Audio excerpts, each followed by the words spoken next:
Hey, welcome guys. Welcome back. We're catching up. We're gonna do a catch-up stream. Hey. Welcome, welcome. Yeah, welcome back to Reddit. We're doing a Reddit catch-up.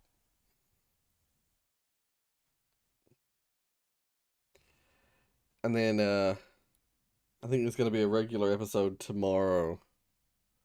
And then there's gonna be a stream on Saturday, yeah. Yeah. I arrive. Welcome, welcome. Yeah. Kinda.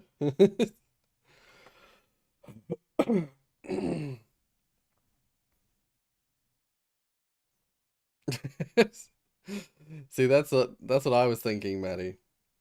Is that what you want, Jonas? You just want to be sick forever. Mm. All right then. I hope you're sick forever. Uh, also, oh, how? You just Alt F4 out of the game? It probably already saved,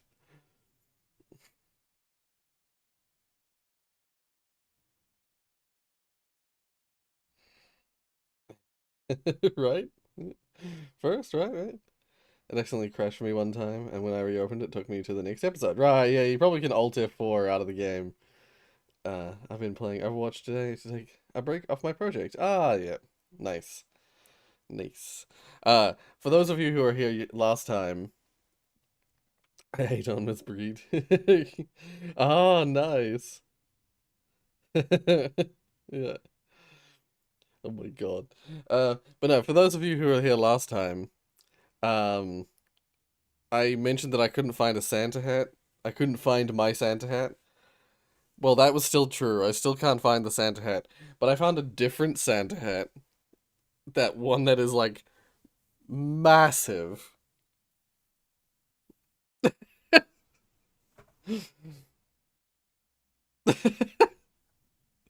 What is this for? What could this possibly be for? Like, how could you how could you possibly wear this?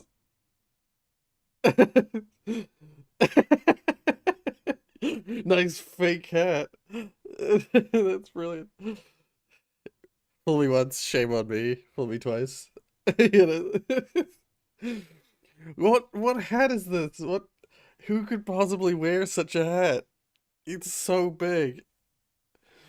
I'm convinced it's not actually a hat. I'm convinced it's like a container or something. Like it's supposed to be a bag that you put stuff in, and it just looks like a Santa hat. Uh, oh dear. Oh, he started up Bloodborne again. Oh, freaking awesome. Yeah, yeah. I played the Bloodborne PSX thing not too long ago. The one that's like the PS1ified Bloodborne, and it kind of made me think, oh, I'd like to go back and play that again.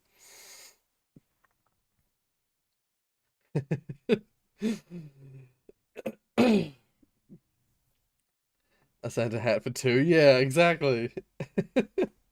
Santa's a big guy. Yeah, true. Yeah, it's gotta be like a stocking or something. You can't just not wear it now. Oh. Now I have to figure out how to put it on again. At least it goes over my headphones. I can have my headphones on while wearing it.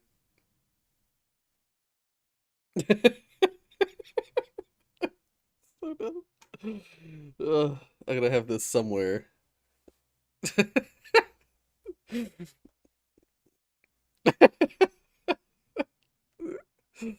Dear.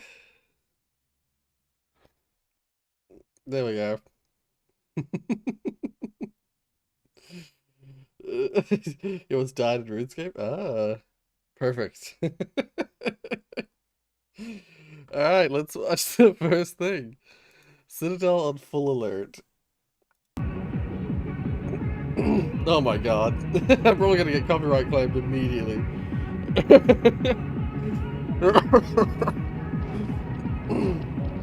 Sorry, I didn't mean to Hey, eat the Gordon! microphone. Just The Citadel's on full alert. I've never seen it lit oh, up okay. like that. See you, Damien. Get out of City 17 as fast as you can, Gordon.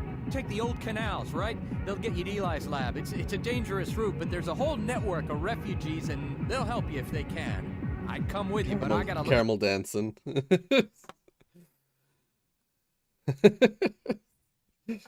Alright, have something meaningful.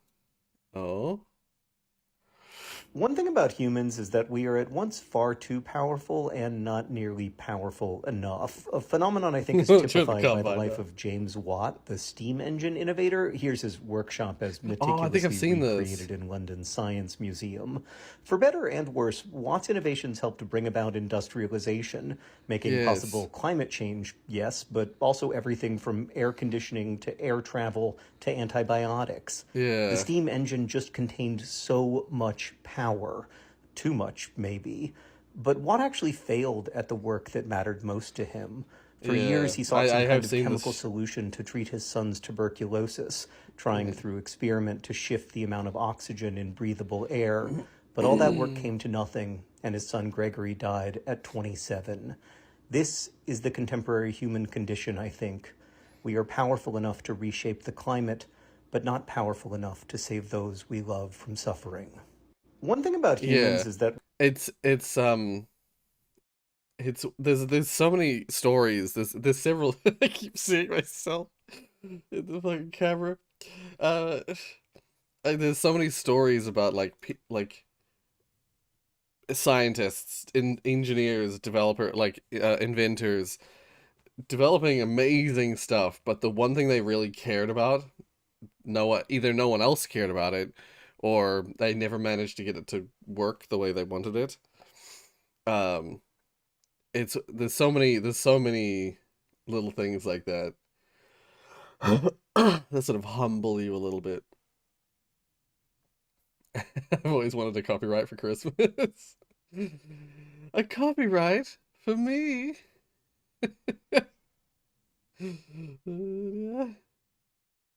I've got the best range backpack now because of your luck. I don't know what that means.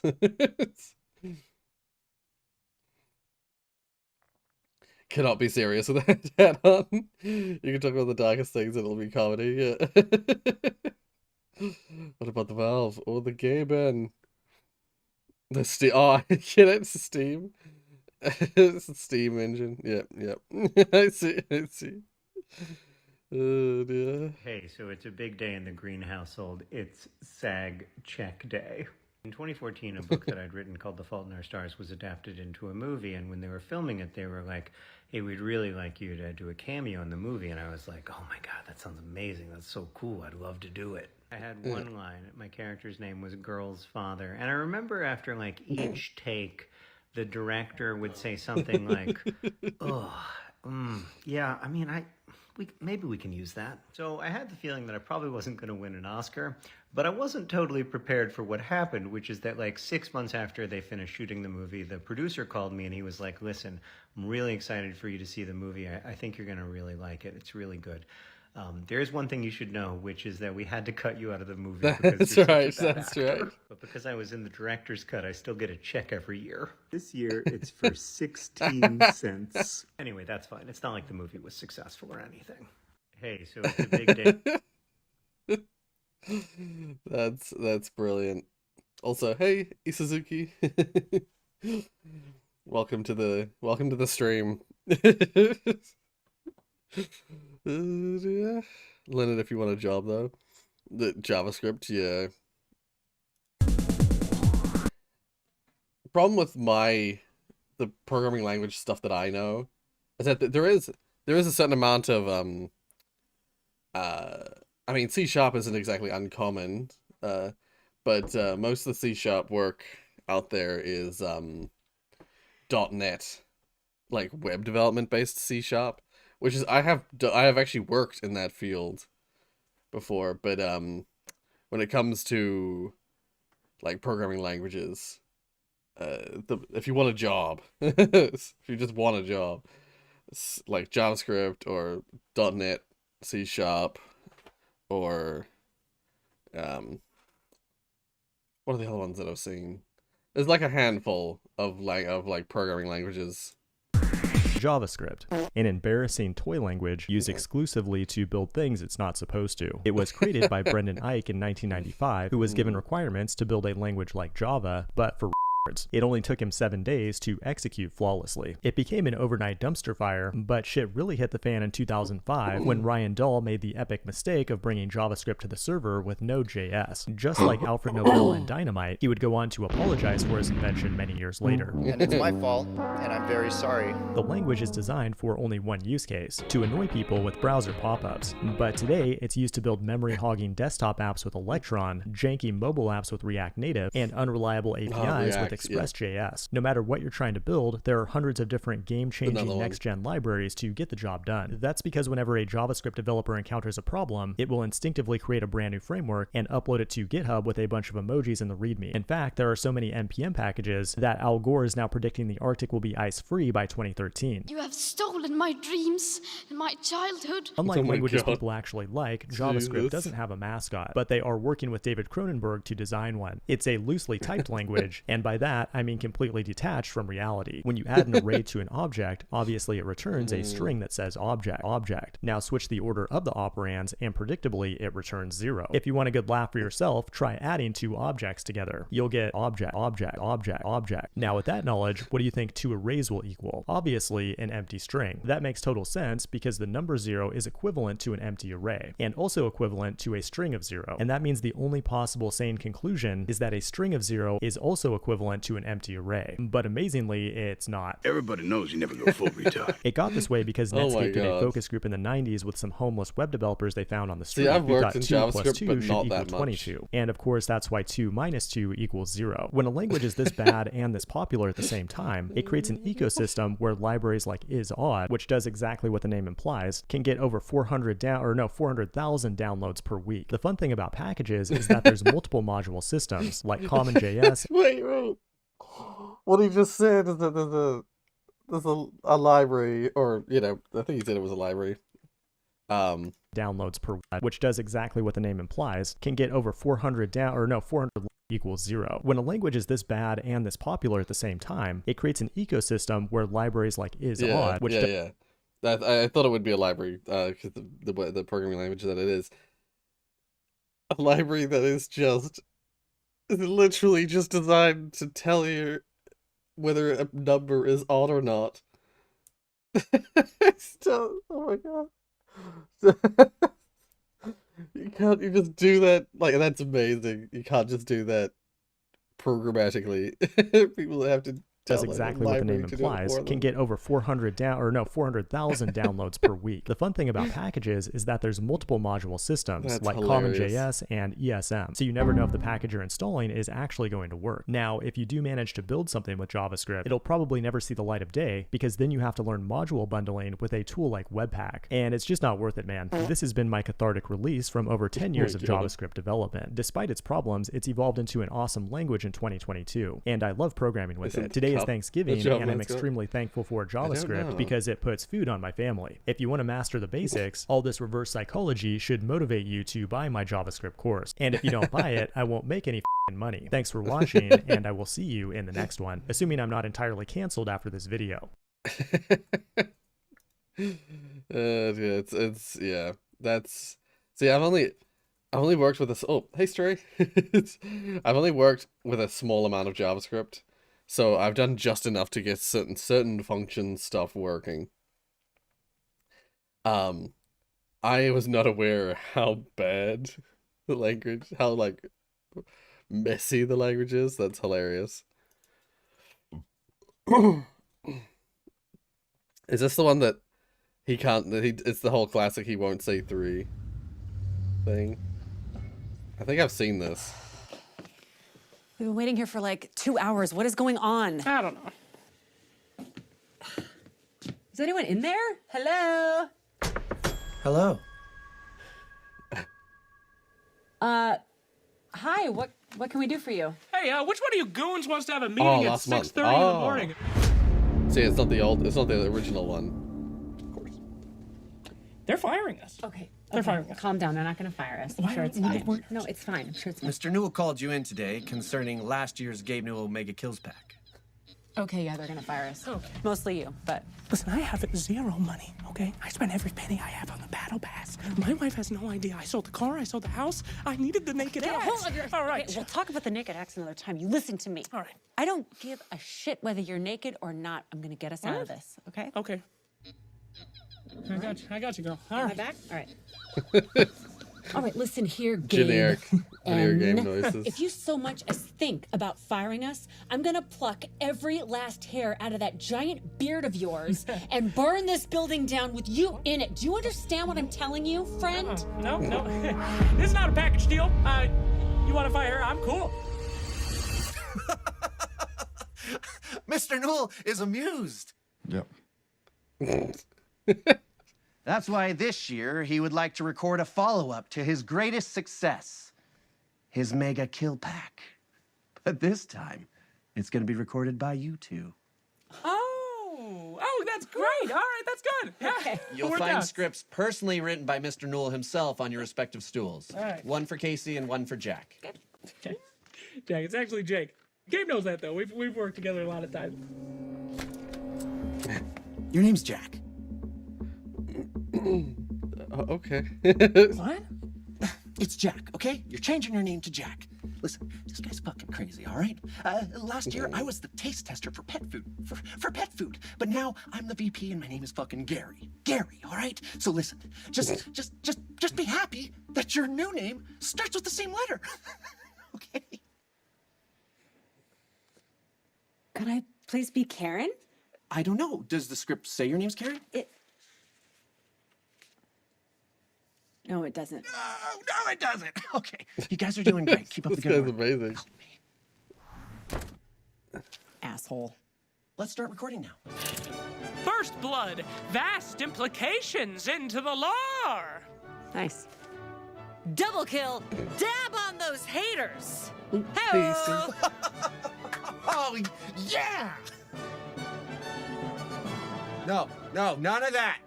Stop that. Monster kill. Is this what you guys want? Because I'll give you what you want. Gabe, is this what you want? Because I could do more. A lot more. Gary's mod? He hates it. First blood. Huh? Do that one, but with no teeth. Okay. Unstoppable. Oh my God, this is awful. Are you guys liking any of this? Because we both know it's not working. I think everybody knows it's not working. Be cool, man. Unstoppable. Gabe Jones is not even paying attention. Yes. Doc? Yes. Nate? Yes! Good. You did a good job for once, Good huh? job, I know. Nice, all right. Thanks, Gabe. Bye, thank you. Perfect. Thanks, We had a Gabe. great time. Invite us again. When do you think it's coming out? Well, let's see. They've got to edit. Why is this door locked?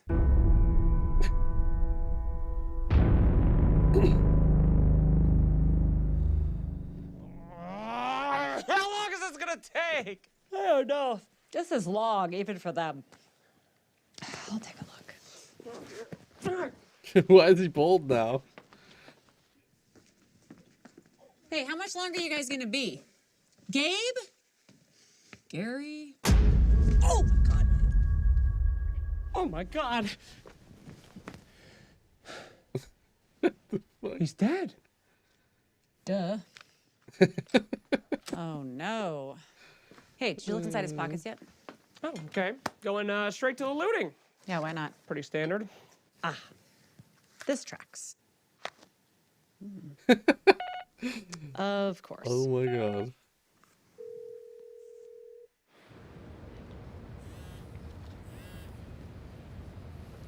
G-Money. Oh. Gabe? Gabe, it's Casey and Slacks. We were just calling to check in on the status of the Casey and Slacks announcer pack, remember? What? The Casey and Slacks announcer pack. You know that thing you She's not gonna mention. locked us in here 4 years ago to do? Right. That was it's supposed to be 4 years. Garbo. Gary's fixing that, right?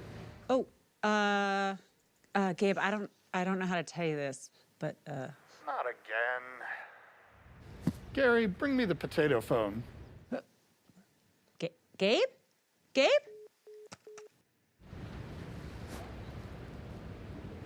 Oh, what? Gabe Johnson here, founder and CEO of Aperture Science. Welcome to this phone call. K-Man, it's G-Fat. Who? Gabe. Gabe Newell. I saved your life in Nam. Right. Yeah, choking on a hot dog. That was a dark day. What can I do for you? I'm calling in a favor. Sounds ominous. Yeah, I'm in. yeah. What's going on? Nobody's talking. We're still talking because I got a hot dog cooking. Okay, I'm hanging up now. In 3, 2, bye-bye. I like how they just didn't address the fact that they're still stuck in that booth. It's never. I guess in my mind, the explanation is like he's in this original video, in the original version of the video, he's kind of, his hairline is quite high. So maybe the in-joke is that he's going bald. And so yeah, in 4 years, 4 years time, in the studio, it's like stuck in the studio, he's gone completely bald. I'm surprised they didn't put, like, in my mind, I feel like the explanation should have been they should have put, like, hair, just loose hair all over the floor. Anyway, Virus 132. Hello everyone, today we're taking a look at the Toady 18 Windows minutes, virus. I can't This watch this virus whole is video. actually written in Pascal and surfaced on August 15th, 1999, when it was posted to various news groups, pretending to be a cell phone cloning application. I mean, cell phones in 1999 were the size of bricks, but I guess they were still an attractive enough target for tech-savvy people to get themselves accidentally infected with a piece of malware. Now, I've got 4 variants of it here, all of varying file sizes. I don't remember from my tests which one works, so I'm just going to run all of them because I know some pretty cool effects happen once all of them have infected the machine all at once.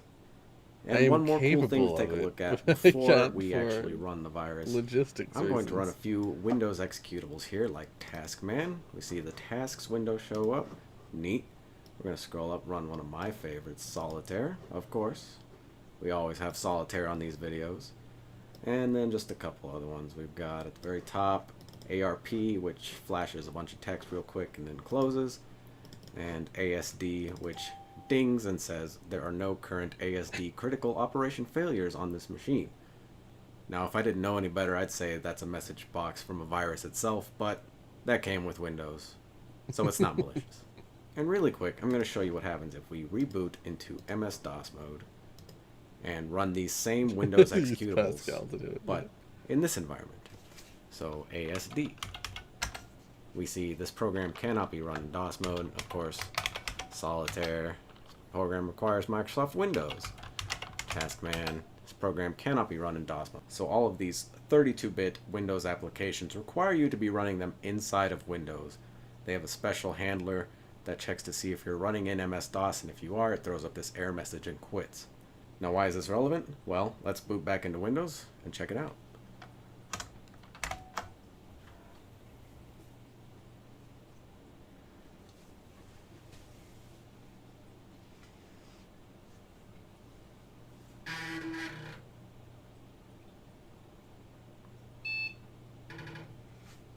There's your seek test for the video. Enjoy.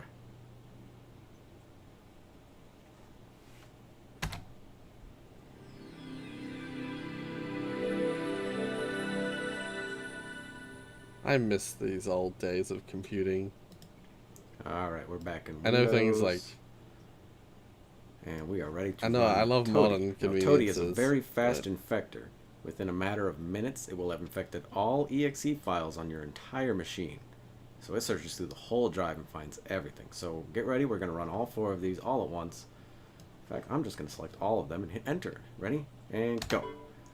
So the 6810 byte variant one is I just noticed I accidentally put a double exe file extension on it, but still, it's corrupted. It doesn't work.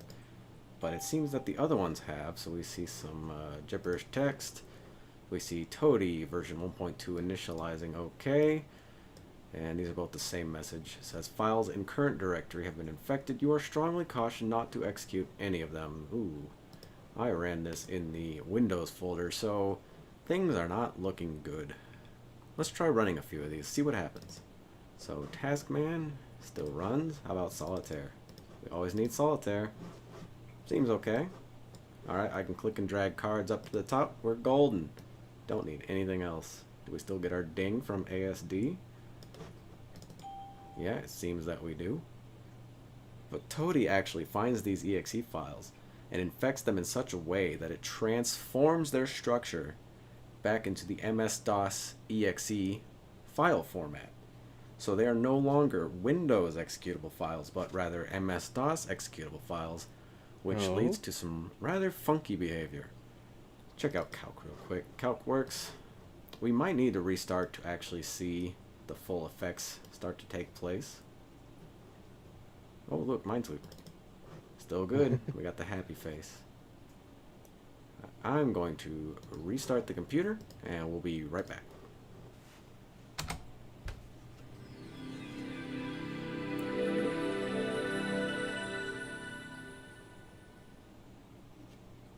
And we are back in Windows.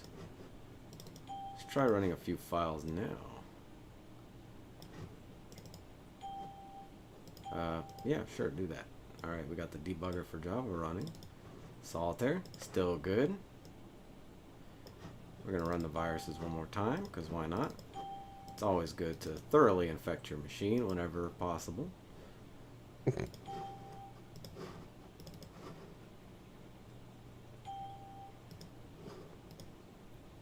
Alright, I've also copied them to the desktop, just to even more thoroughly encourage a complete infection of this machine. I like how much he's having to try. So I'm going to mess around, run a few programs, just see what happens. I'll cut out this part of the video, and I'll come back when something interesting happens. This virus is so, like, slow and... Alright, so something interesting just happened. Yeah, that's not that one. I'm going to try running it one more time, see if it still happens. No, that one ran just fine. So I think Regedit has now been infected by this virus. When I ran it, a command prompt window opened up with some random characters. It sort of flashed for a bit, and then Regedit opened up. Yeah. How about run DLL? Nothing? Alright, how about some of our dummy programs like ARP? You see there? There was something at the top. And now this window playback did not go of the away. stream was We see finished, working. but it didn't close like it normally does. Weird. ASD. I'll have to refresh. There was the some page. random characters up there. They disappeared, and then we got our familiar ding. So now I'm going to try restarting an MS-DOS and just see what happens if I run some of those programs. There we go. Alright, we are in DOS. Yeah, I want to see ASD. Okay, so still cannot be run in DOS mode. How about Solitaire? Hey, they didn't tell me this program requires Microsoft Windows. It just crashed the entire PC. So DOS recognizes this as a valid DOS executable, but when it tries to run it, it encounters that Windows-based code and just dies. So I'd say that Solitaire is unfortunately infected.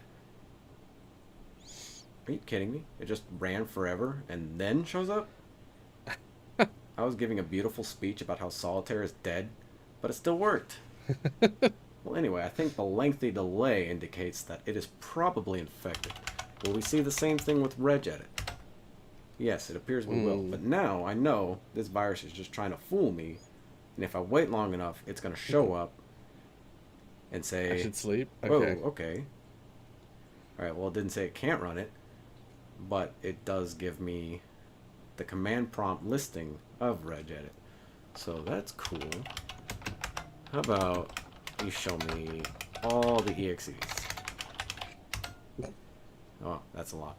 How about Paintbrush? It's delayed, so I'm assuming anything with a delay is infected. And if I give it long enough, it should say, yeah, this program cannot be run in MS-DOS mode. It's almost like it's because Toady Fool me once, shame on you. You fool me twice, can't get fooled again. So we're gonna restart, get back into Windows, and check out the last of the payloads. From my perspective, it's because the first thing that runs on those exes now is a command line. Oh, that's bad. Okay. Windows kernel just told me it can't load and turned off the PC. If you listen closely, you can hear the CRT crackling. Alright, I was not expecting that. Let's try it again. Am I gonna have to reinstall Windows just to make this video?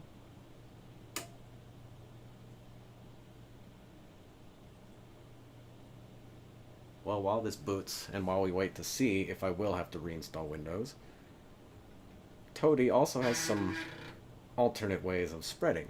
One being via IRC. Okay, we'll try normal mode. So IRC, a user joins the chat. You, infected with Toady, your computer will automatically send itself as a private message directly to that newly joined person. So that's pretty standard IRC spreading behavior.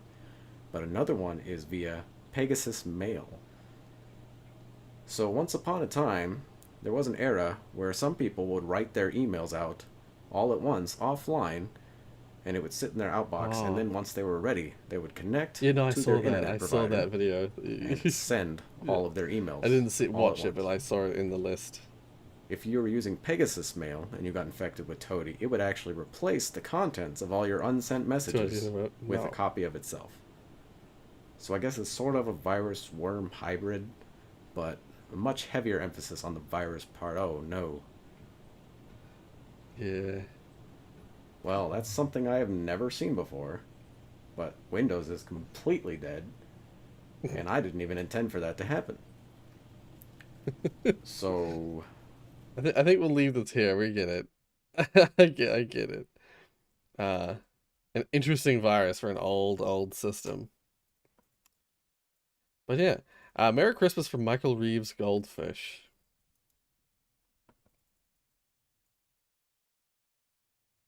Okay.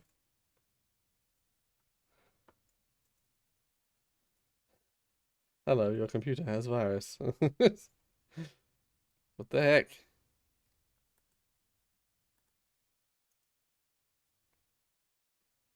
Lord.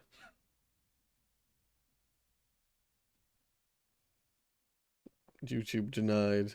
Yeah.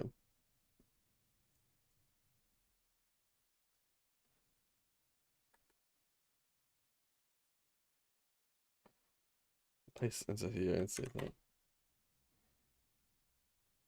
Yeah, I'm gonna search for it instead.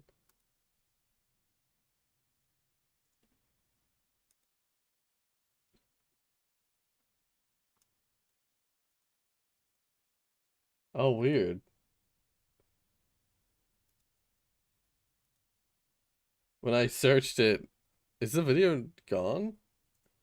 When I searched it, the only thing that came up is the Reddit page.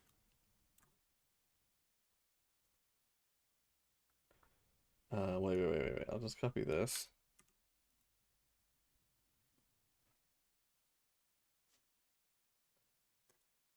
I can't load YouTube up. What the heck? Virus link, yeah. YouTube.com.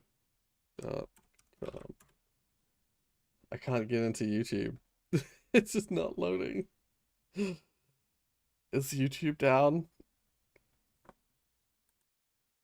Let's try this one. And let's see if this does anything different.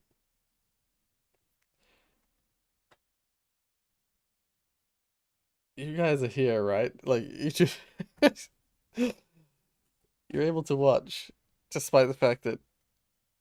Are you guys able to get into a new tab of YouTube? Oh, hey Chris Oliver. Welcome.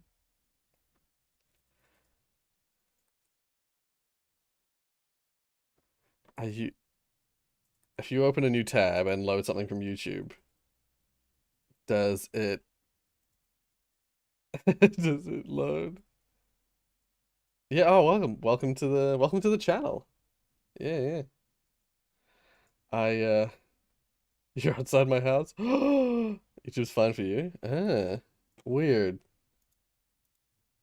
I can't get anything YouTube to load. But I'm streaming to YouTube. It's weird. That's super weird. Yeah, I suppose. Wait. I'll try one of the past videos. Like the one we were just watching. Yeah. The hat, it's too powerful. It is quite hot. Your Marvel Skies videos, what got me into... Oh, right. Yes, I did see I saw the comment. I haven't had a chance to reply to them. Yeah. Oh, hey, Digits. Have I tried taking the hat off and on? Firefox moment? I mean, yeah, maybe. Maybe let's see if I copy this link and go into, I don't know, Chrome. Works on Chrome. I'll try it one more time here before I switch to Chrome. L, yeah. F. Post F to pay respect. Yeah, I'll consider playing it again, because I have played it again since then, just in my own time. Marvel Skies, that is. It's a good game. Alright, wait. Wait.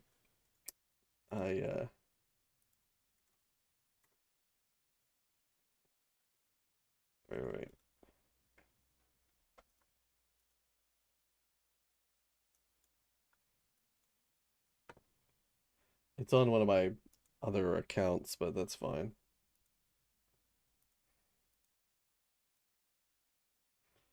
We'll just do this on, I'll have to put it on frickin' dock theme. Okay, wait.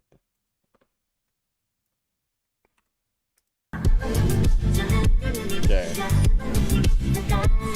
Hi, I want to give my goldfish Frederick the ability to trade stocks. Now I know what you're thinking. Michael, you own a goldfish? And Michael, why haven't you posted a video in 8 months? Use Opera? Right, yeah.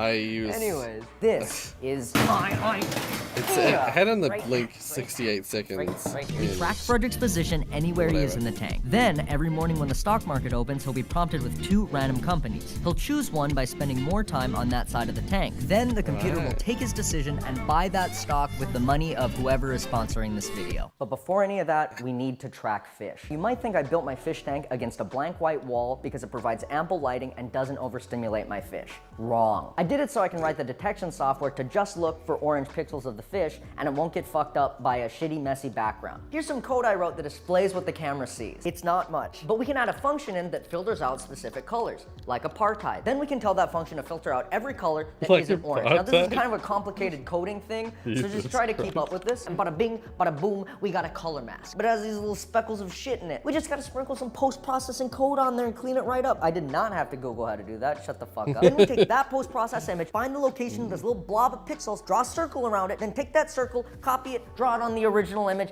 bada bing, bada boom, tracking fish track. And honestly, that was most of the hard part. I just added some random stuff like the tickers and some logic, and I think we're ready to test it without actual money, because I don't know if it works.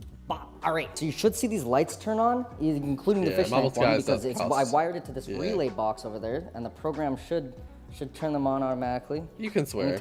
Anytime it will turn them. God fucking. It might not show up here though. The lights are on. Boom.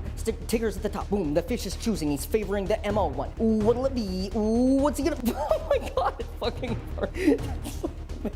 The fish bought stock. Well, I mean, he didn't buy the stock, but like he chose the stock. That's amazing. He bought Altria over Boeing. Good, excellent choice. I think we're ready to hook it up to the actual stock market, which is actually gonna be super easy. There's like 1 million of these stock market APIs that let you buy stocks with just a little bit of code. I'm gonna use this one called Alpaca API. They're all pretty much the same though. And really all I have to do is add a few lines to the fish code and yeah, I guess we're done. Yeah, Frederick can start trading stocks anytime. I'm gonna go upstairs and start it. What is that? What is Wall Street Bets?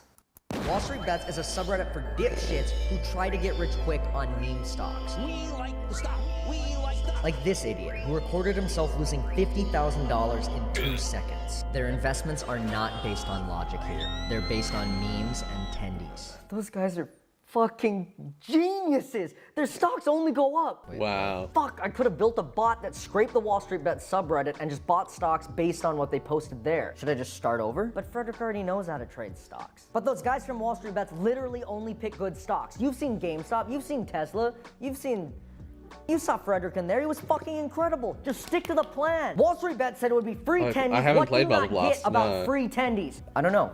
I wish, like, if only I could make both and then pit the two systems against each other in a super sick competition of fish versus man to see which one makes more money.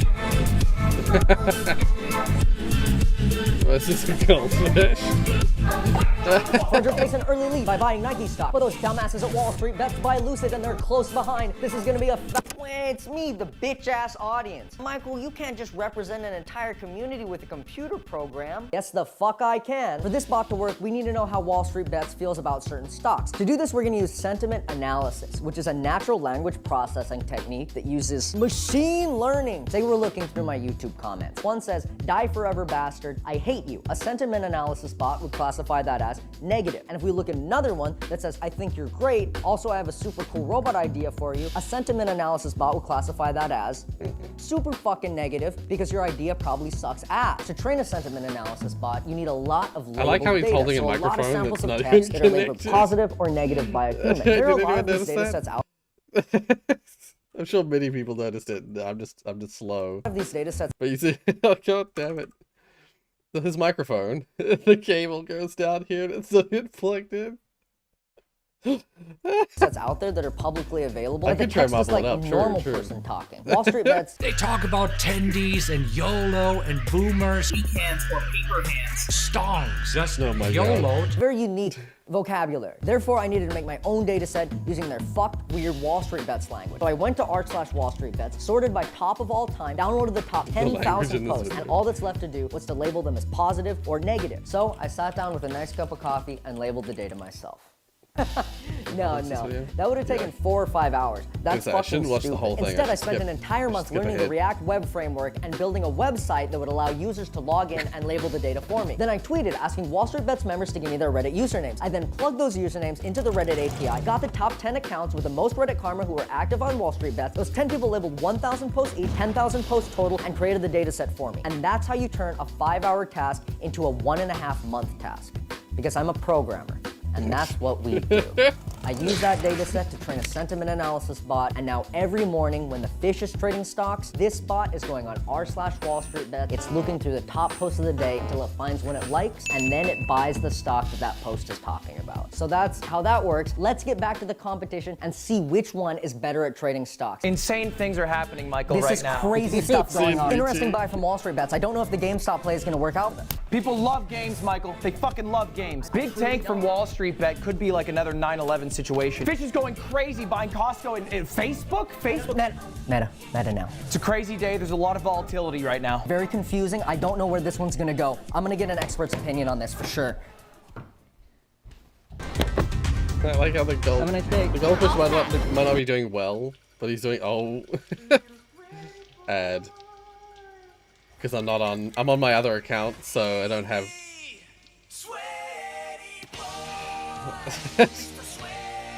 Yep. Buy Mountain Dew. Oh my god. You guys don't even have this. This is a fucking New Zealand brand.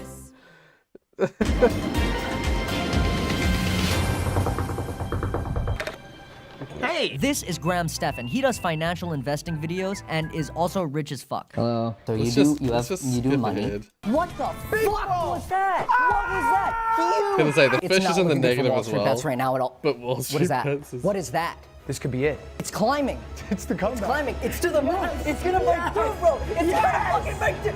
Oh, it fucking died. The fish won. Yeah, that's brilliant. Frederick! Fuck you, Wall Street bets. Get shit on by a fish. Fucking go! Okay, I'll leave that there. Right, this is the Chrome one. Let's see if I can go back to... Welcome to the family. Hey, thank you, Fish, for returning to membership. Great to finally catch a stream. Yeah, it's good to see you, man. Yeah. Yowie wowie. I love that a fish had safer bets than the Wall Street bets, guys. Wow, Anyway. it's so cool to be on national TV. What is your name? Well, I actually don't have a name. My entire family died of ligma when I was only 2 seconds old, so I had to run away, which was really hard because I only had little baby legs. Luckily, Kim Kardashian found me and adopted me, but she constantly told me how poor I was, so I had to run away again. Then I died 5 times and they had to play Big Time Rush to bring me back each time. Also, yesterday I went to McDonald's and I asked for ranch with my McChicken. They forgot to put it in the bag. Oh my, that is so sad. That's not even the worst part. The doctor just diagnosed me with athlete's foot and seasonal allergies. No. Yeah, it's pretty sad. I'll go ahead and play my song. Stop playing. I already know that I can't say yes, because instead, I'm gonna do this. Oh my gosh! I can't believe this is happening. This is the best day of my life. We are going to make so much money from this girl. Wait, what did you say? Oh, I said we are going to make so many memories with this girl. Oh, okay. Now, could you tell your story again, but cry this time? Oof. Fish knows best, yeah. I just love that, yeah, just what is essentially random chance with fish has better outcome than following what Wall Street Bets is saying. Yeah. Anyway, I just love this guy. Definitely should also watch his Xbox videos. Oh. Lego Island is abandoned, which essentially means that it's so old that the original copyright holders don't really care about supporting it or profiting off it anymore. Legally, of course, it's still I played a demo but often, of unless this. you're a company like Nintendo. I played a demo of Lego Island on PS1 way back in the day when I was a little kid and I had no idea what I was doing.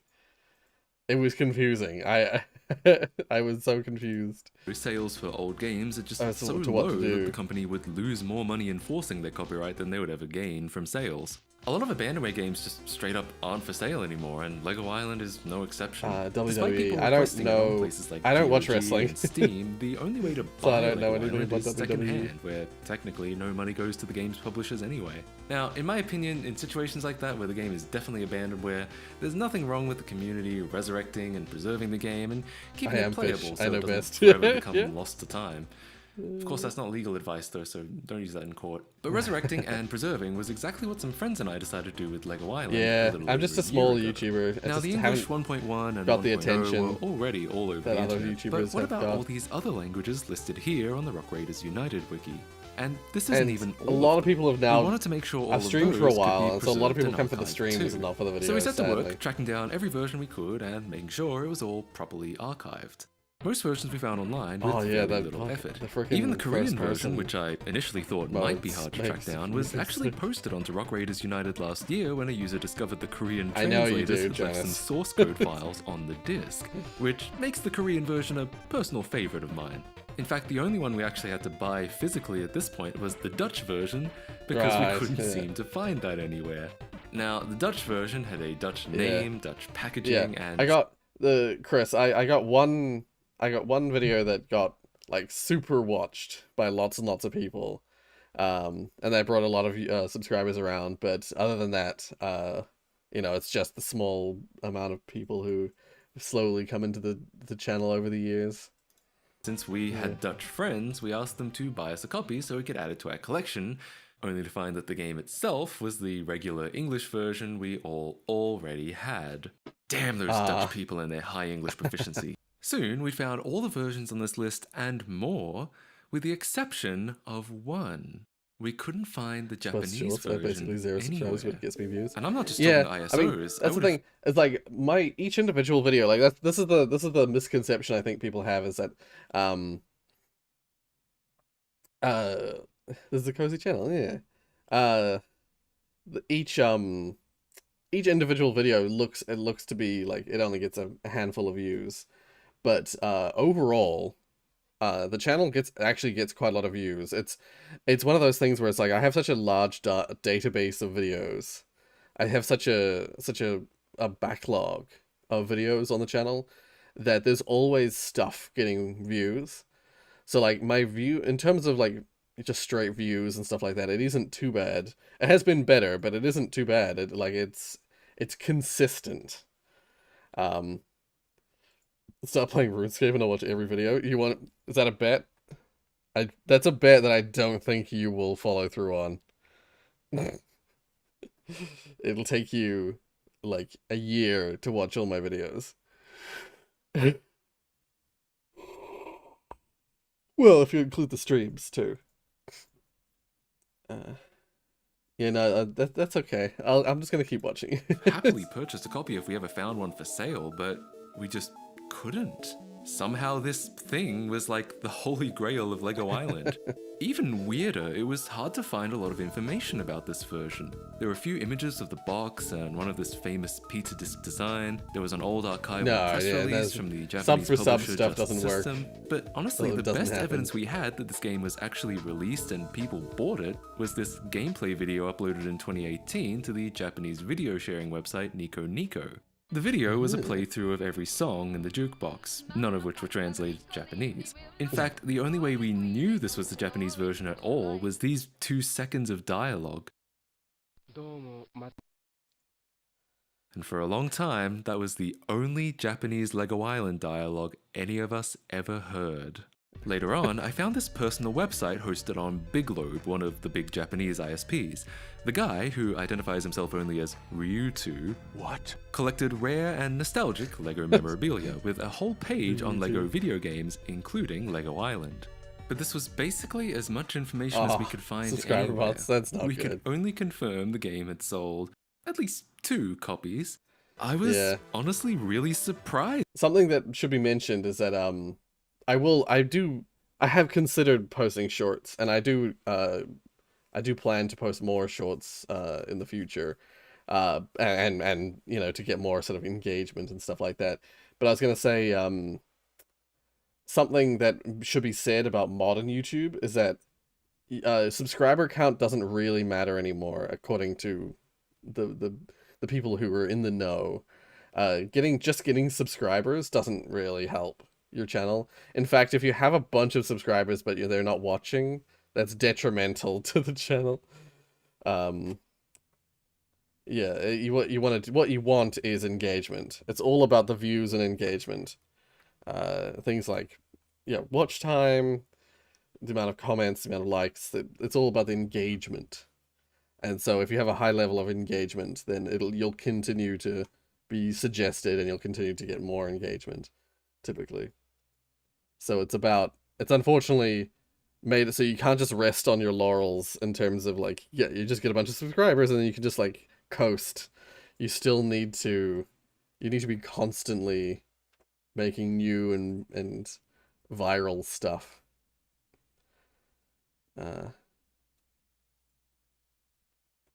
Yeah. That's the thing, is that you have 150,000 followers on TikTok? Shit. Nice. But still, yeah, that's the thing. It's not about the followers or the subscribers on YouTube's case.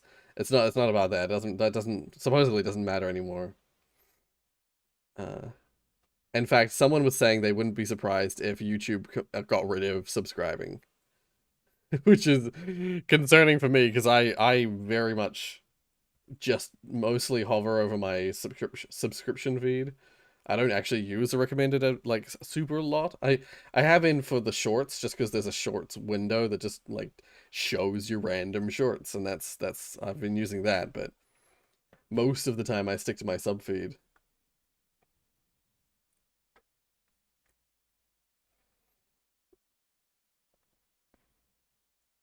Right, yeah. Anyway. At how obscure it was proving to be. I mean, Japan isn't a small country by any means, and while I know plenty of Western media doesn't cross over, Xbox, we were just struggling to find any information or any copies we could get a hold of ourselves. Well, except for one listing that was trying to sell it for 14,440 yen. Oh. No thanks. Yeah, I mean, Surigaya will buy a bucks, copy so. from you for 1,300 yen. I doubt they're turning around and marking it up by 13,000. This was September 2019, and later that year I happened to be going to Japan. No, I didn't book a flight because of Lego Island, I didn't Nick Robinson it, but the timing worked out where I'd soon have a solid month to track down a copy while I was there. In November, I landed in Tokyo, and after a few days of getting settled, I was on the hunt. My first stop, Akihabara, also known as Electric Town due to its electronic stores and general nerdy interest places. In one day, I probably went to almost a dozen. I'm so curious if I can see the store that I loved. And used game stores looking for Lego Island. But I quickly discovered a problem. See, Japan kind of doesn't do PC games. Well, they do, but only really one kind. Wow. This was one of the store's PC gaming floors. Yeah, I can't even show it to you properly because it was just wallpapered in naked cartoon women. But yeah, let me guess. Back... I bet he was on floor 3.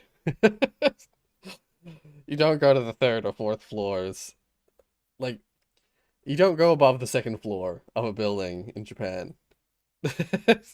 Unless it's like a was big a shopping tiny mall. little section of normal PC games. Yeah, surrounded by cat women and their large milky tits, I found games that seemed almost inappropriately ordinary. Age of Empires 2, Monster Truck Madness, but no Lego Island. I even spoke to the cashiers, who were just as depressed as you'd expect, being surrounded by hentai and looping high-pitched music every day. But every single one said they didn't have it in stock. But they did have cheap Dreamcasts, which I actually did end up buying. Luckily, it was only my first day looking. There was plenty more time to continue. I love Japan's retro gaming scene. Like you just could get us a Dreamcast. You just get us Dreamcast from a store. Don't even have to buy it from a sketchy person on eBay or something. Or Craigslist. Anyway. Knew the search. A few days later, I was off to Osaka and visited the famous Dotonbori nightlife district. While there, I went to a store named Book Off, which, despite its name, contains more than just books. There are video games, musical instruments, even a few computers and tablets. They even had this red Wii, which I actually did end up buying. Though. But what they didn't have was PC games, presumably because they didn't want that smut next to all the legitimate Japanese literature. So Book Off was a no-go, and so was Dotonbori as a whole, but a few days later I was off to Nipponbashi, Osaka's answer to 293 Akihabara. subs for 2 years. Once again, I went into more used game stores than I can even remember the names of, but ultimately for it was the same average problem. They either didn't stock PC bad. games, or mostly stocked porn.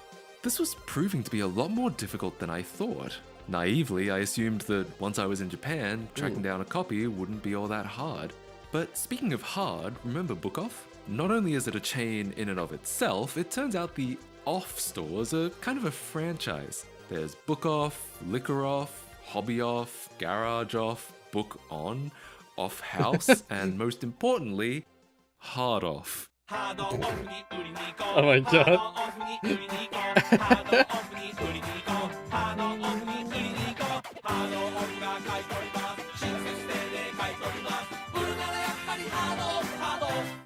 Okay, yes, this is funny. Very, very, very funny. But in Japan, hard is often used as an abbreviation of hardware, same way convenience store is abbreviated to konbini. And I was gonna say, yeah, if you're in Japan, if you visit Japan, if you go to Akihabara and you're in a video game store, or just any store in It's in many places, but Akihabara is like the nerd district. It's the electric town. It's where all the video game stores are, where all the like collector's stuff stores are. Like if you want to get a Gundam, or you want to go buy an old copy of buy an old PlayStation or a Dreamcast or something, Akihabara is the place to go. If you go into a store that looks like it's a video game store, you walk in, it's a video game store. It's got all like retro video game stuff, and it's like, oh, this is cool. You go up to the second floor. They have staircases because the buildings are big skyscrapers, so you can go up multiple floors. And you go up to the second floor, and there might be still some more retro stuff, but usually it'll have like slightly different stock. The second floor will have different stuff. Like one of the places I went to, the second floor was all like wigs and cosplay stuff. So there's like a million varieties of different colors of wigs for people doing cosplay. Go up the stairs to the third floor, porn. Straight up, like, just wall to wall, like, some like cartoon hentai stuff, and then just straight porn. So like, as soon as I like walked up to the third story, I was like, I walked straight back down again. Yeah, don't go to the third floor. Yep, corn. Just straight corn. Wall to wall corn. Yeah, you don't go to the third floor. Just stay on the first two. As such, Hard Off is basically a thrift store, selling old computer hardware, video games, camera lenses, clothing, toys. Honestly, this place was pretty fucking great. And it's called Hard Off. I mean, what's not to love? Well, maybe this music. This is the actual song they play in Hard Off. Yeah, it's got its own OST. I mean, you might like it now, but this is literally the only song that plays all day, every day. I was gonna say, that's and the fine. Occasional jingle like this. I guess endlessly looping music is a thing in Japan. But if you're a nerd into old retro tech like me, this is literal heaven. They had so much cool stuff, I could have been there for hours. In fact, I was. They even had Cookie Monster shoving a sad minion up his ass. But the one thing they didn't have... Lego Island. Why don't we have this shit they did here? have this GameCube and N64 power adapter, which I actually did end up buying. Well, at this point, I was nearing the end of my Osaka visit, so and sad was still no closer to finding Lego Island. We don't I'm now have heading that. back to Tokyo again. We just and don't have that kind of despite thing the bad here. luck I'd had so far, I still had some hopes that I might find it if I kept scouring one of the largest cities. And while I was in Japan, I didn't buy any of that stuff because it wouldn't work if I brought it home.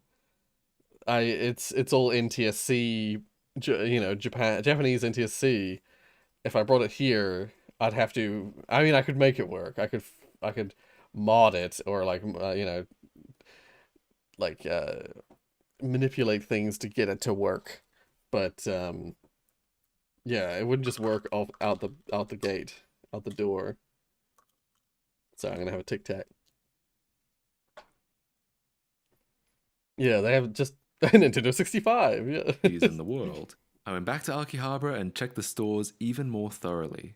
While Lego Island was still out of stock everywhere, I started wondering if somehow it had made its way into one of the bargain bins, which were full of discs that were only 100 or 200 yen. We don't have GameStop I could imagine here, a game but, as apparently obscure as Lego Island, have just kind of flying under the store radar called and EB Games, ending up which is in one of owned these by bins. GameStop. So I tried to comb them as But they don't have meticulously as I this could. kind of stuff. And while I did find a lot of interesting stuff, including some other Japanese Lego games, which I did actually end up buying, I still never came across Lego Island itself. Oh, yeah, welcome Even back. after a few weeks in Japan, the only copy I'd ever seen for sale was that 14,000 yen listing online.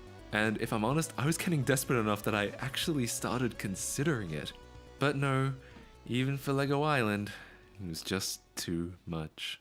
My trip to Japan was almost over, and I live in would New have to go Zealand. home empty-handed. New Zealand. Well, no, literally empty-handed, but you get what I mean. When I got home, I tried to take a different approach. Clearly, at least 2 people had copies of this game, so I decided to try getting in touch with them personally. At this point, I would have paid them just to send me an ISO, but funnily enough, I couldn't even do that. The personal website guy had an email address that didn't exist anymore, and the video guy had no contact information anywhere whatsoever. In one of my less proud moments, I noticed the video guy had collaborated with someone else on Nico Nico who happened to have open Twitter This DMs. guy, So Matt KC, he lives in Australia, that guy so trying to get in he would touch also with have the similar first problems guy, that I would and have. to his credit, the Twitter guy responded Australia and New very Zealand have the quickly same PAL by system. blocking me. It's okay, I probably deserved that. Later, I discovered someone else on Twitter who'd been searching for it longer than I had. They had tweets going back to 2015 about going into town to try and find a copy, and finding nothing but porn instead. They hadn't tweeted about Lego Island since 2017, so I got in touch with them and asked if they ever found it. And no, they never did. So that was kinda it. I'd exhausted every option I could think of. I put it out of my mind for a while and thought maybe I'd take a look next time I went to Japan. Music rhythm. That is, until maybe, randomly one Also, day welcome, in Amanda. April, I was talking to a friend What's this and the music fruitless rhythm search game? for the Japanese version came up in conversation. I decided to do a search on Zen Market again, just because it had been a while since I'd done so last. But wouldn't you know it, someone must have taken Suragaya up on that offer because suddenly they had a copy. And reasonably priced too. None of that 14,000 yen shit, which, by the way, has recently been hiked up even further to 18,000 yen. This one was perfectly affordable, and I bought it immediately. Of course, thanks to you-know-who, it was stuck in international shipping limbo for about 5 months or so, and during this time, my friends and I speculated about what might be on it. If the Korean disc has some source code on it, what could the Japanese version have? I was also slightly paranoid the name that Maynard, the copy I but got would just be Connor the Maynard. English version again, because in my search for a copy on Japanese websites, I did occasionally find import copies, as in imported into Japan from America. But eventually, No, I'm not familiar it with this arrived, stuff. and Well, it was not familiar with everything the name, I at hoped. least. Here it is. It's called The Dance of Fire and Ice.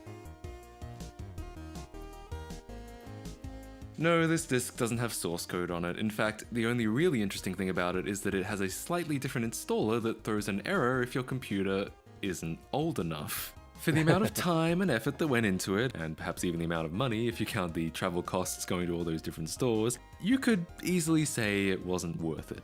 But let's face it, I loved going into those stores. Had I not had an objective like this, I might have never gone to Hard Off or all those stores in Akihabara. And at the end of the day, I have a rare copy of a game that means a lot to me. I mean, it seems There interesting. is something special about that. So I'll add for it to me, my wish list it was worth every on penny. Steam. Yeah. Also, since this whole thing was for preservation, I've uploaded the ISO and scans of the box, disc, and manual to archive.org. Check the link in the description if you're interested. Now sit back and enjoy what I'm pretty sure is Yeah, the I looked up second his video name, ever and posted I to the don't internet recognize of his this face. game. But Hello! Hola! Willkommen, bienvenue! Konnichiwa! Aloha! Genki kai? Yo! 他にピザ屋があったとしてもここのピザがこの島一だな。 On second thoughts, this probably isn't the best place to start a Let's Play, but if you're interested in seeing more of this version, I've uploaded some raw gameplay footage to a second channel, link in the description if you want to watch. Either way, thank you so much for watching this nerdy quest to do some nerdy shit. I'll see you in the next video. Bye guys. ended up watching the whole thing. I love that shit. I love like that retro gaming stuff. So yeah, like this is really cool. I really liked this video. Oh right, I meant to do this at the start. Claim our free rewards. Yeah. So, Silver, just the best video. This is already very high in the list of my favorites. But yeah, yeah, A Dance of Fire and Ice, that game. It looks interesting. I might give it a try. But I'll just add it to my wish list for now. Yeah, and I'll see about getting it in the future. Yeah.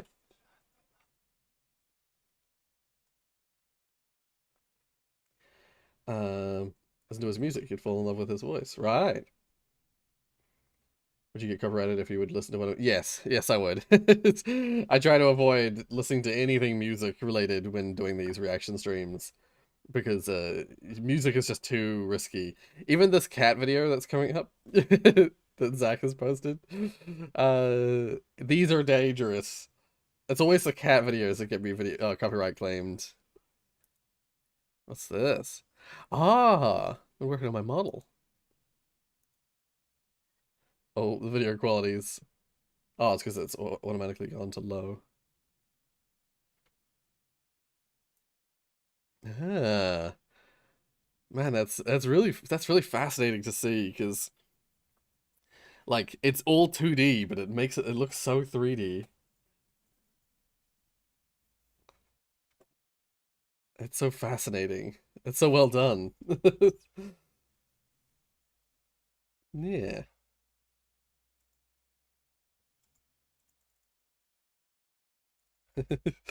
Yeah, that's really cool. Wait, arm or leg? Really happy with how he's coming out. Yeah. Looking really impressive.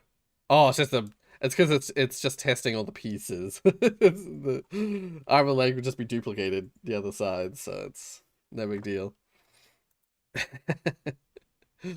Yeah. Oh, yeah. I had my mouse set to my editing preset. Yeah, that's really cool. Had to remove them to make things easier during modeling. Yeah.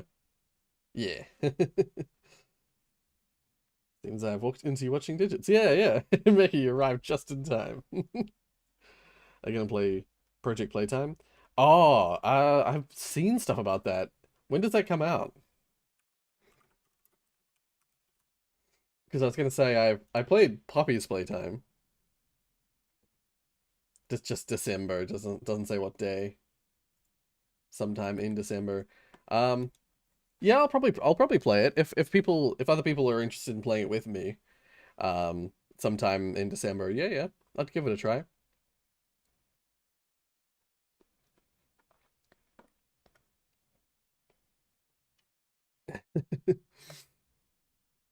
Oh, it's been delayed? Oh, I see. Okay.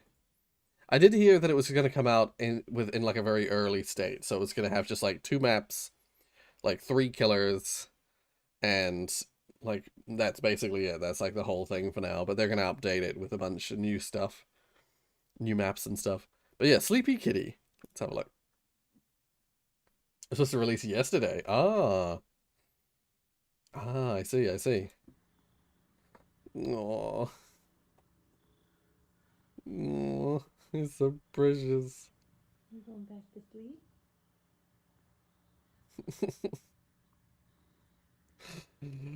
Ah! Oh, so cute. Microsoft needs to see this. Ah, it's so cute. Cat bin. Oh, it is a video. Yummy food. Yeah, that's actually really good. I used to, God, back in the day on Windows XP when I'd be using XP all the time. In Windows XP, I would change the icon images, like themes for your desktop were really common.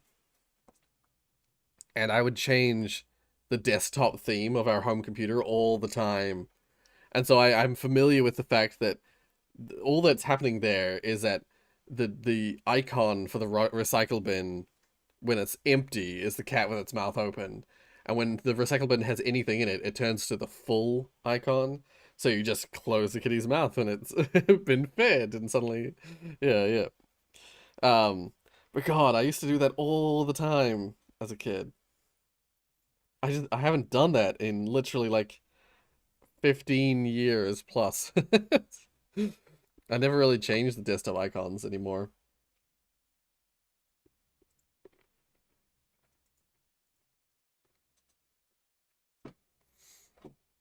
Oh, you demand to watch again of the cat?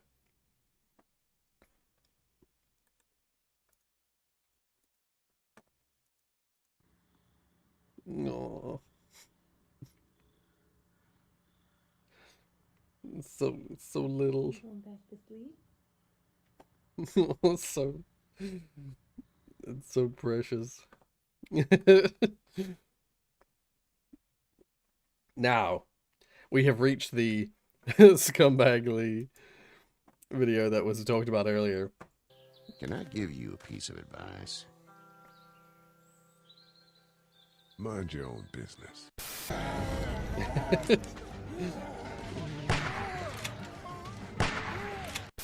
No, I don't care about safety. I care about finding them. They're dead. We have to move on. They're not dead. Clementine noticed Do you that. want them to be? That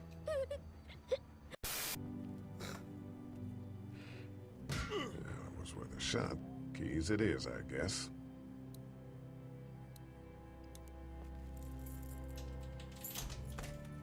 Don't come in here and swear at me. I'll say whatever I want. Do you know how to do this? Nope. Nope, no idea. I'm going to look like a boy.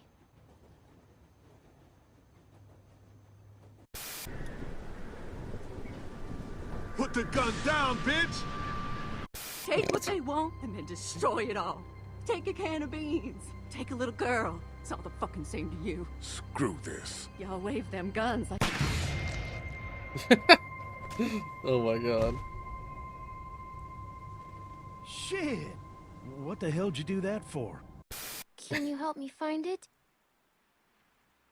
Sorry, Hannah, I don't have time. That was my favorite hat. I don't trust you. Please, help me, please! I'm assuming there's the possibility to just help no one. Yeah. Just let the timer run out. So they both die, do they? Lee, come on. Tell him what you saw out there, man.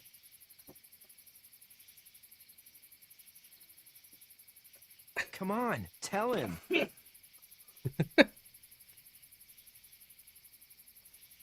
Tell him. Your boy Danny is nuts.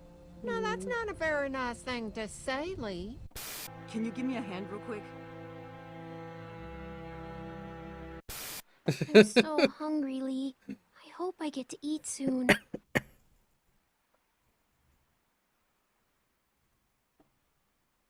I need to keep my strength up, too. I hope I get to eat next time. Oh. What exactly is your problem? Excuse me? You had the food in your hands, and you didn't offer any of it to me or the kids. What kind of man are you?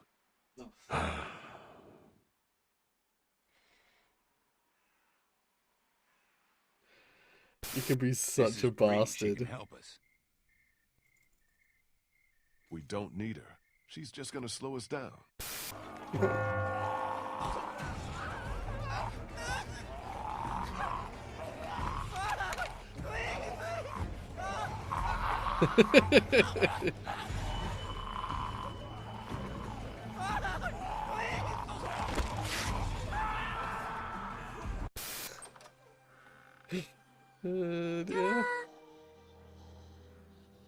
Don't ever do that again. I was gonna say, trying to help. I should stop it before it gets to where we were up to. We gotta jump. What?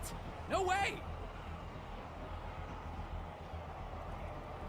Cuteness overload, yeah. I don't think it does. You stay here and we'll go with Discord your doesn't lady. require a phone number to The hell join, you but it will. does require a phone number if you want to be an admin or whatever. Shit! Run!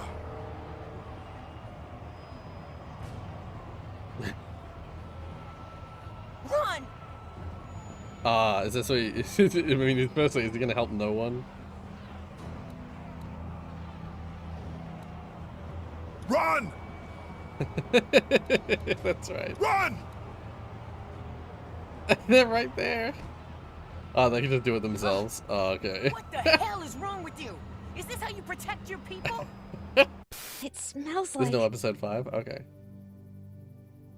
Shit. That was a swear. Are you hurt? No, we're okay. Speak for yourself. My leg is fucked.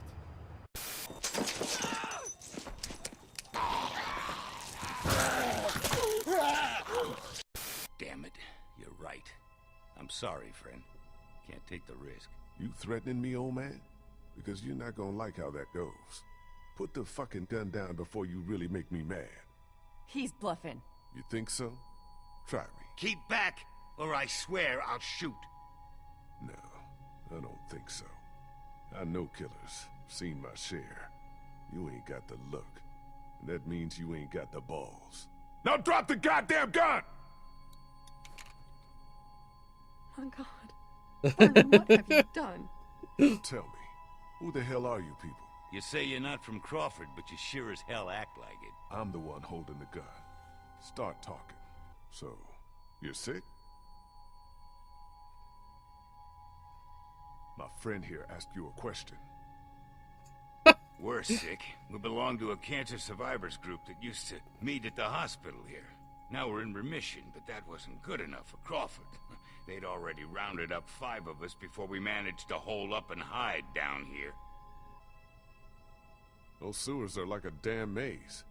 Any chance you could help me find my way back? You expect us to help you after the way you busted in here and terrorized us? But we all got our own problems.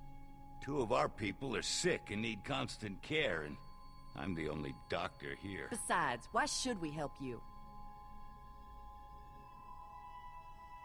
Because this is your other option. You can either show me the way back or die right here. What's it gonna be? You son of a bitch! Sorry, but it's like you said. We've all got our own problems. It's all right, Bree. I'll show you the way back to your people, and then I hope I never see you again. It's so ruthless. Like shit, right, Lee?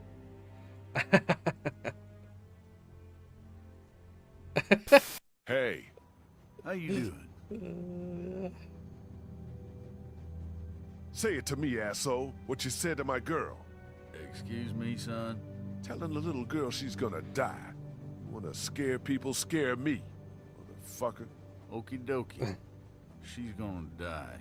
Son of a bitch. How was that? How about I throw your sorry ass off this fucking train? Lee! Shoot this fucker! Shit! Molly! Oh my god. Wait, don't I get a vote? Here it is. No. Aww. Toss him out and save the group. Lee? What the fuck, man? I used to live here with my sister. She was 14 years old.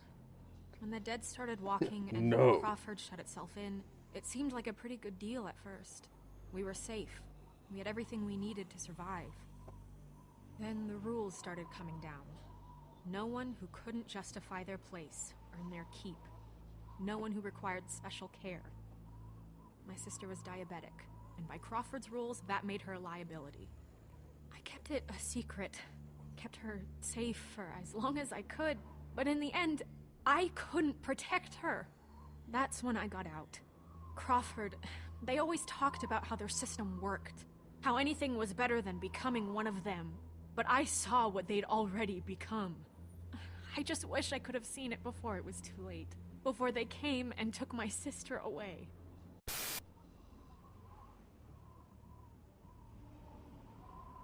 This is all I have left of her. I didn't have time to take it before I got out of Crawford. I just wanted it, okay? I don't care about your life story, Molly. Then maybe you shouldn't have asked.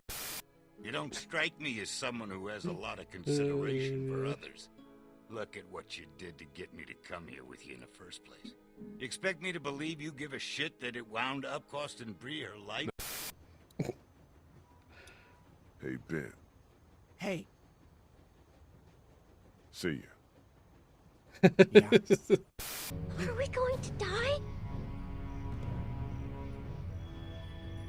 I want my dad. Oh.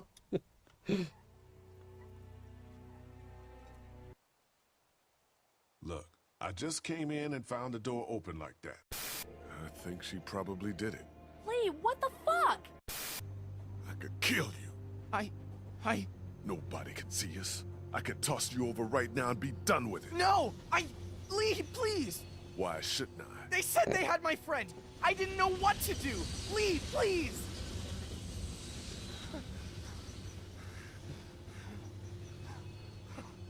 I had to tell someone.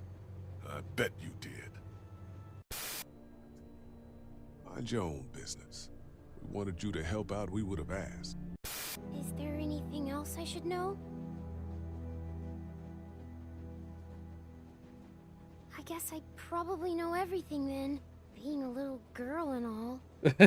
No, I don't care about safety. I care about finding them. They're dead. We have to move on. They're not dead. This is already in there earlier.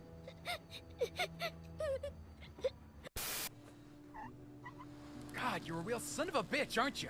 Shut up and start cutting. Kitty!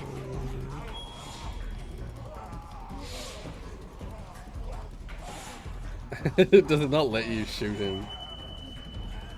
How am I supposed to not take offense to that? What am I, a liability? Great. Just great. Thanks a lot for the vote of confidence.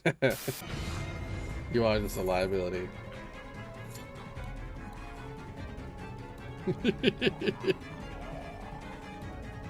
God damn it, it's locked! Fuck, it's still locked! Oh my god.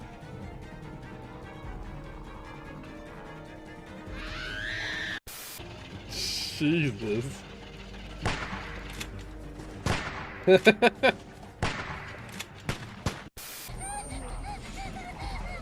your live stream, Mama's guys. I didn't do a live stream. I just did. Oh my god. I just did videos. But I want to. Just do what I say, okay?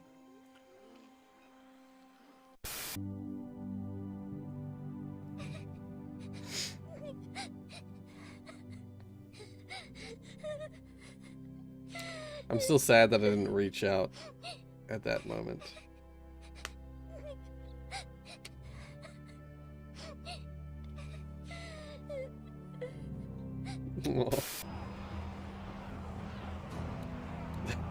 Run! Run! Alright, well, yeah. That is, it is fascinating to see what you can do if you choose to be a bastard in those games. That's the thing, is like, I play those, like, Choices Matter games all the time, but I never pick the bad stuff, because I always feel bad about it. Oh, there is a playlist. I can get you a playlist. 1 second. Marble. Oh, you got it already? Yep. John's got it already. That's the link there to the playlist.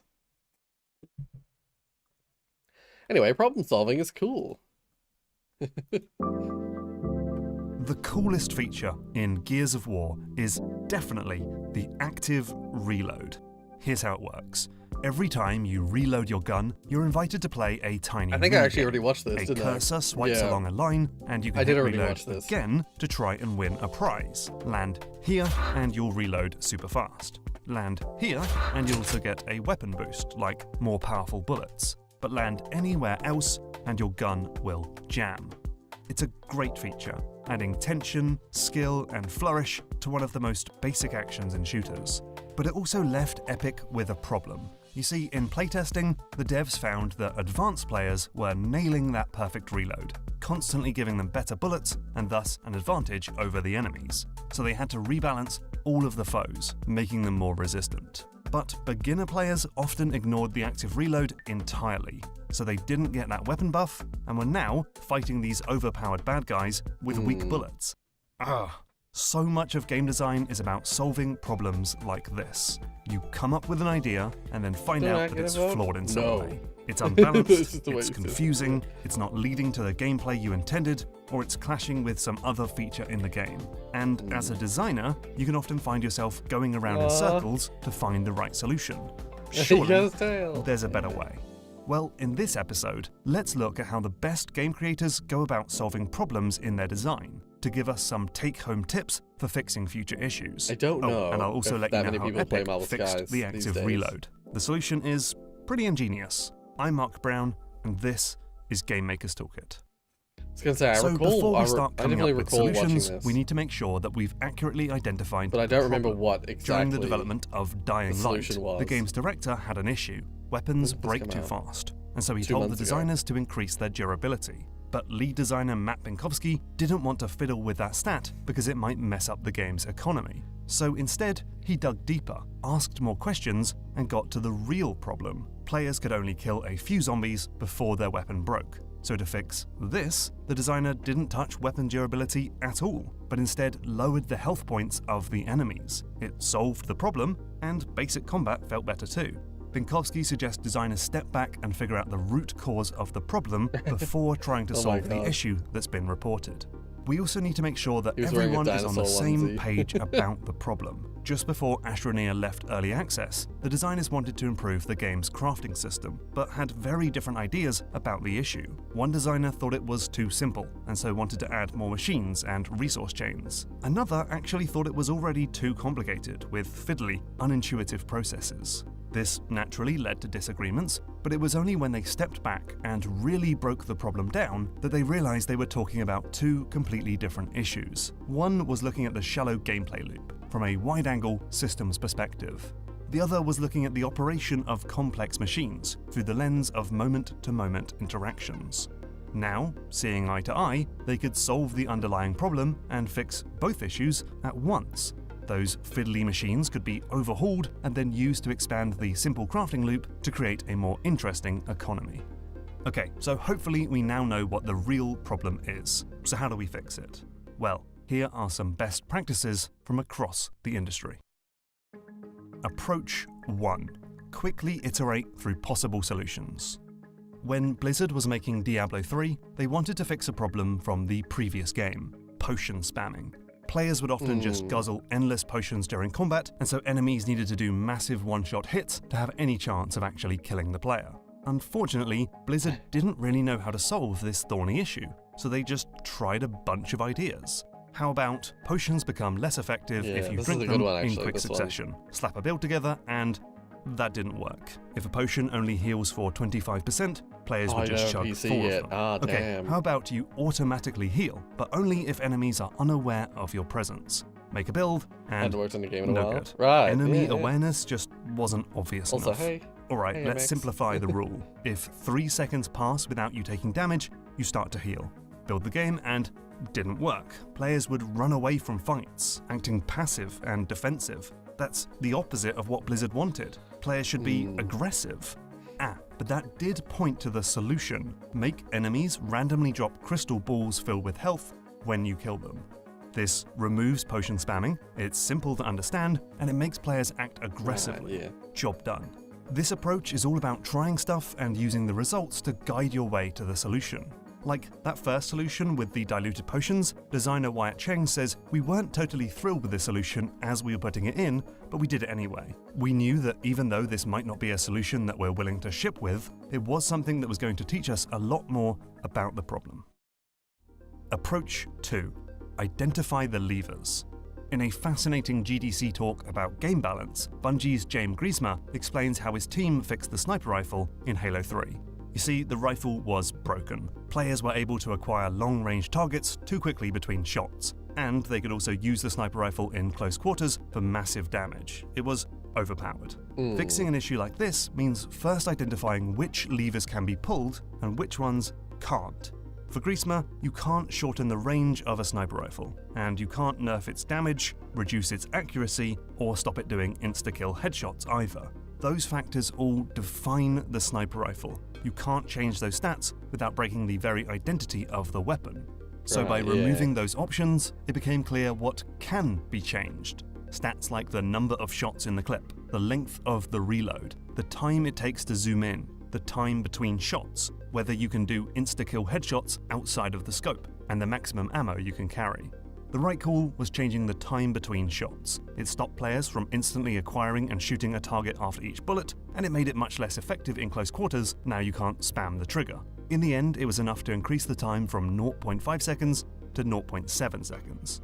By figuring out what can and can't be changed, you can better focus your attention on potential solutions. However, this must be done carefully. Sometimes the target really is that thing you've convinced yourself cannot be changed. As always, be prepared to kill your darlings. Approach 3. Make big changes. Yeah, I like these kind of so videos. I just talked about a change of 0.2 seconds, a pretty small change that had a big impact on the game. But sometimes you want to swing for the fences. I'm currently working on a before game the with a bunch first of Civilization people was from the released, community. Sid Meier realized that the game had pacing issues. So he decided to solve the problem by reducing the size of the map. Not by a few tiles or a few percentage points. He cut that sucker in half. And this worked wonders. The game moved faster, felt snappier, and it better captured that true Civ feeling of relentless forward progress.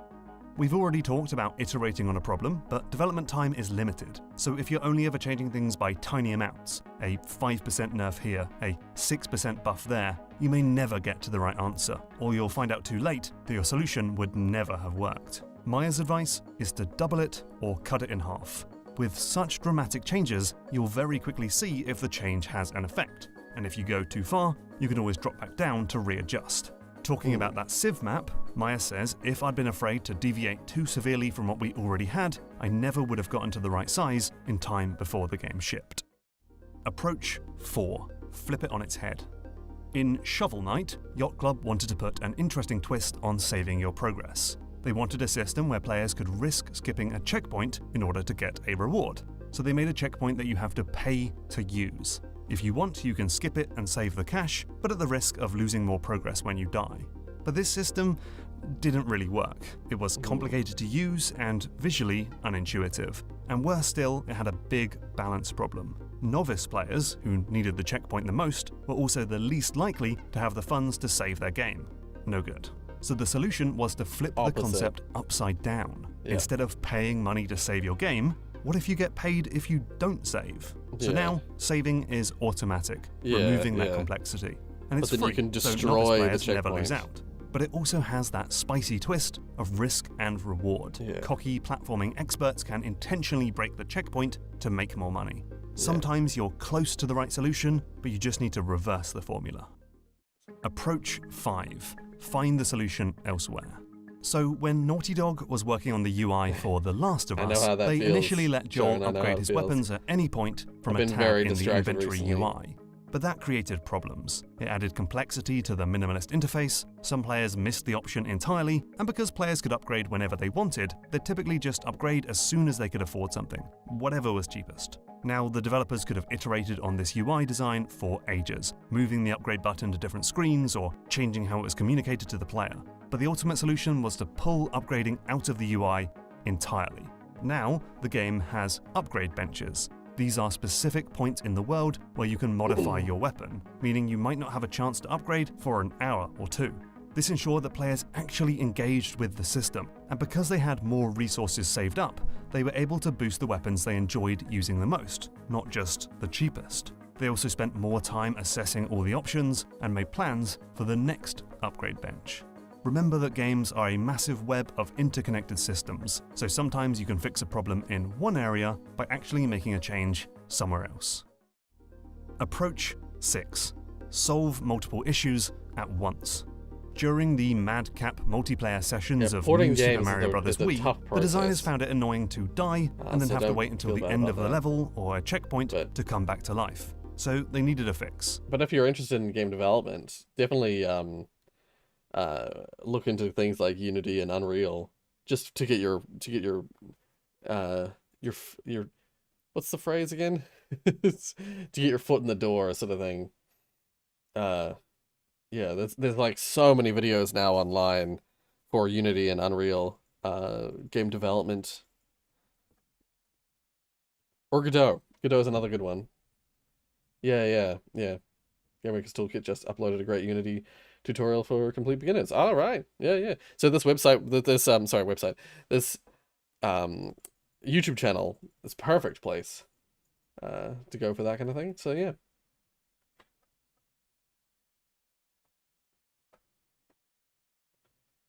Yeah, porting games, you need to have access to the source code and stuff like that. It's porting games made by other people you need its source code.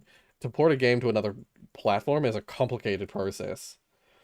Yeah. Games made in Unity and Unreal, they have a much more straightforward, streamlined process for that. But even then, you'd still need the original Unity Unreal project files to do it. And even then, there's no guarantee that when you port it, it won't have issues that need to be fixed before it can be, like, considered properly ported. So porting games is a really complicated process. I would not recommend jumping in at that point. First, learn how to make games first, and then consider doing porting. First episode of Game Maker's Toolkit's developing series. It's great for advice for learning engines, as it covers his own experience learning Unity. Right, yeah. And if its engine doesn't support the platform, you'll need to make your own tool chain. Yeah.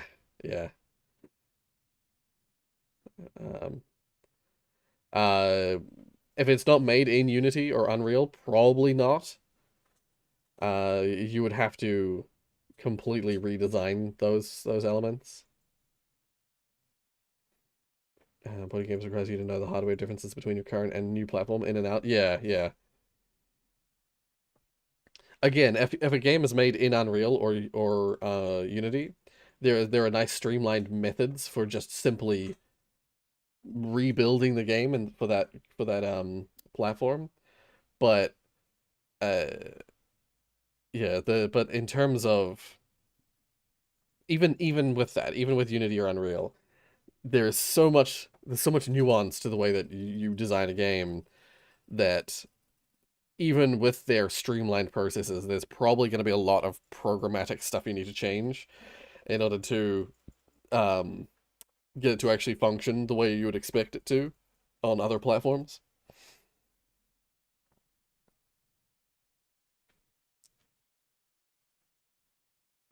Would it be hard to get partners to help develop games? If you mean like getting a team, there's plenty of developers around, and there's plenty of people who are interested in making like remakes of stuff or demakes of stuff or like fan versions of stuff.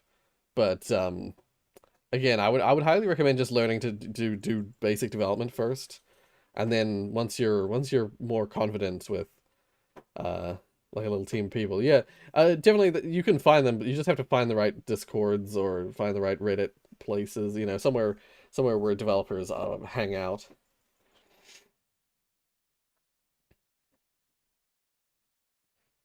Leading and managing a game development team is hard, yes. As someone who has led several development teams with varying success, it is tough. I'm on a Twinsanity server and someone is porting it to Unity. Oh, nice. Yes, that's the other thing.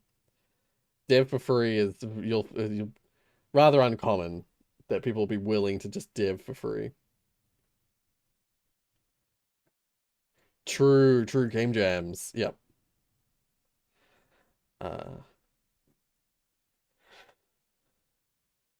Yeah.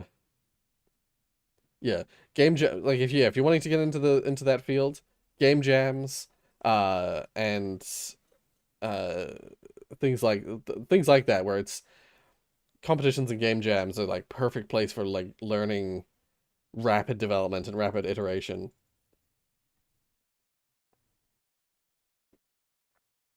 Yeah, what I would say is like I came from the modding scene, so I was interested in modding tools for different games and stuff like that, and then I moved into like game development and, you know, use of Unity and Unreal and stuff like that. But if you're interested in getting in the field, definitely I would highly recommend following some tutorials from different YouTubers or other just go onto the Unity website itself. There's plenty of tutorials there. And then yeah, game jams. Game jams are perfect. Yeah, exactly.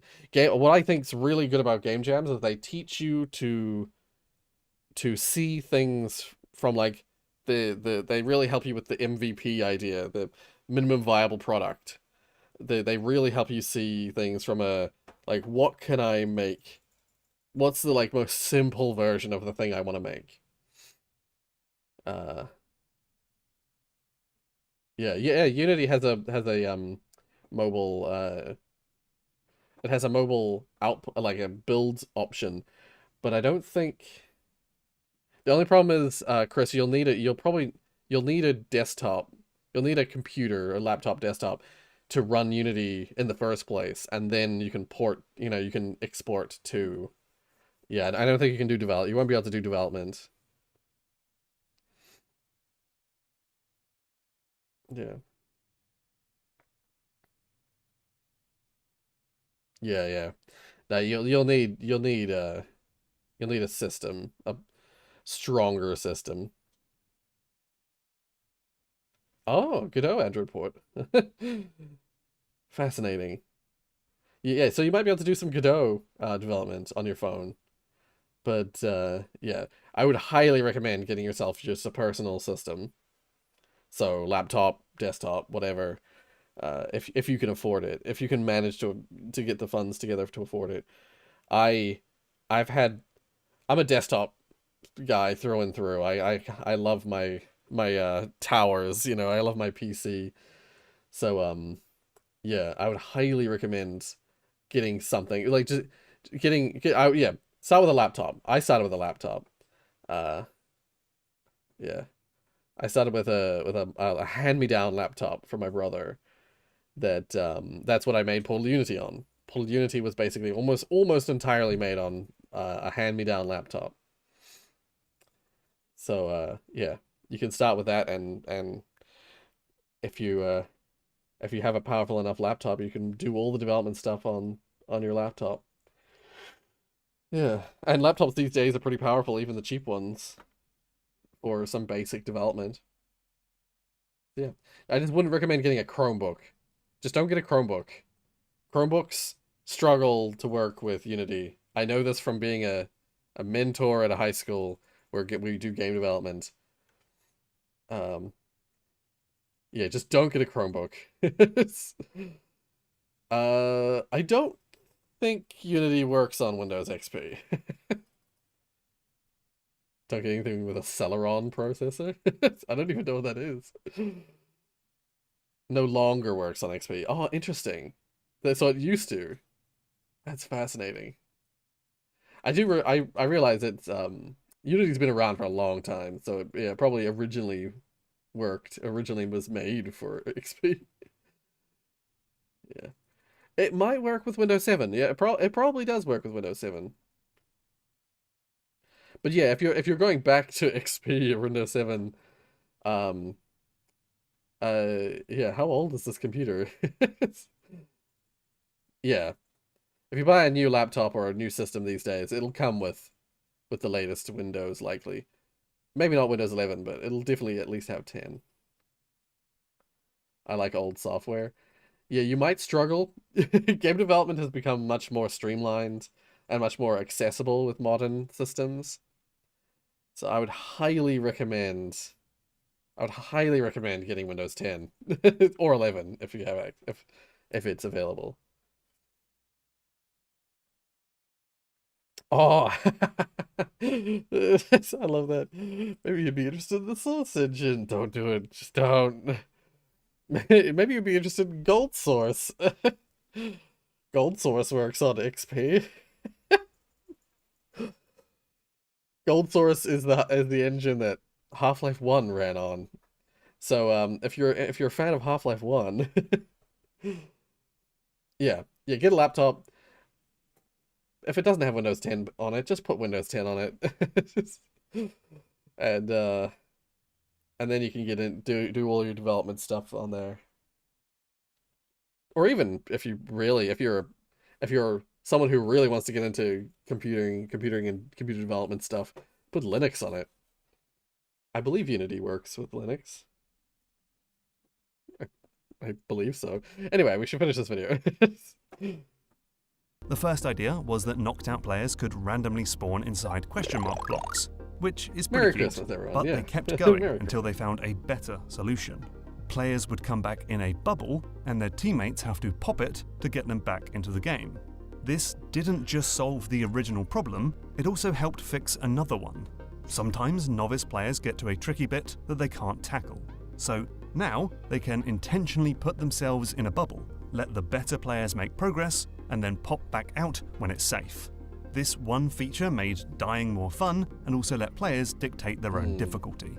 Mario's daddy, Shigeru Miyamoto, has that classic quote: "A good idea is something that does not solve just one single problem, but rather can solve multiple problems at once." So sometimes it's best to wait for a solution that also has other benefits for the game. Let's also go home. Approach 7. Study player behavior. Okay, let's finally get back to that Gears of War story. Yeah, I was going to say, I'm pretty sure I remember hearing some time ago that for a long time Unity wasn't natively supported by Linux, but you could make it. You could get it to work on Linux. But I believe now it actually has a natively supported version on Linux. Does it run on Windows 95? Just no. Just a flat no. Considering the 4090 is literally the size of a brick, probably not. Oh, is there an RTX 4090 for laptops? No. Yeah, no. Just no.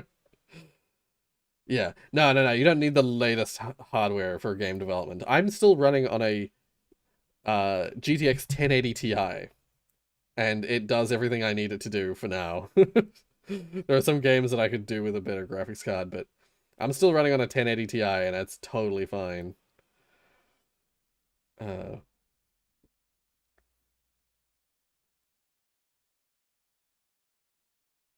Yeah, I mean, just get a decent laptop, and you should be fine. RTX 2070M. Ah, yeah. As a 3070, I just wanted RTX to play with the latest things. Right, yes, yep. Yeah, I'm so behind with my graphics card stuff. It's why I can't play the Portal RTX thing. And I saw some Portal RTX things coming up, and I'm like, I'm not sure if I should watch them, if I should watch the RTX stuff up above, because I kind of want to watch Digits play Portal on his stream and experience it live.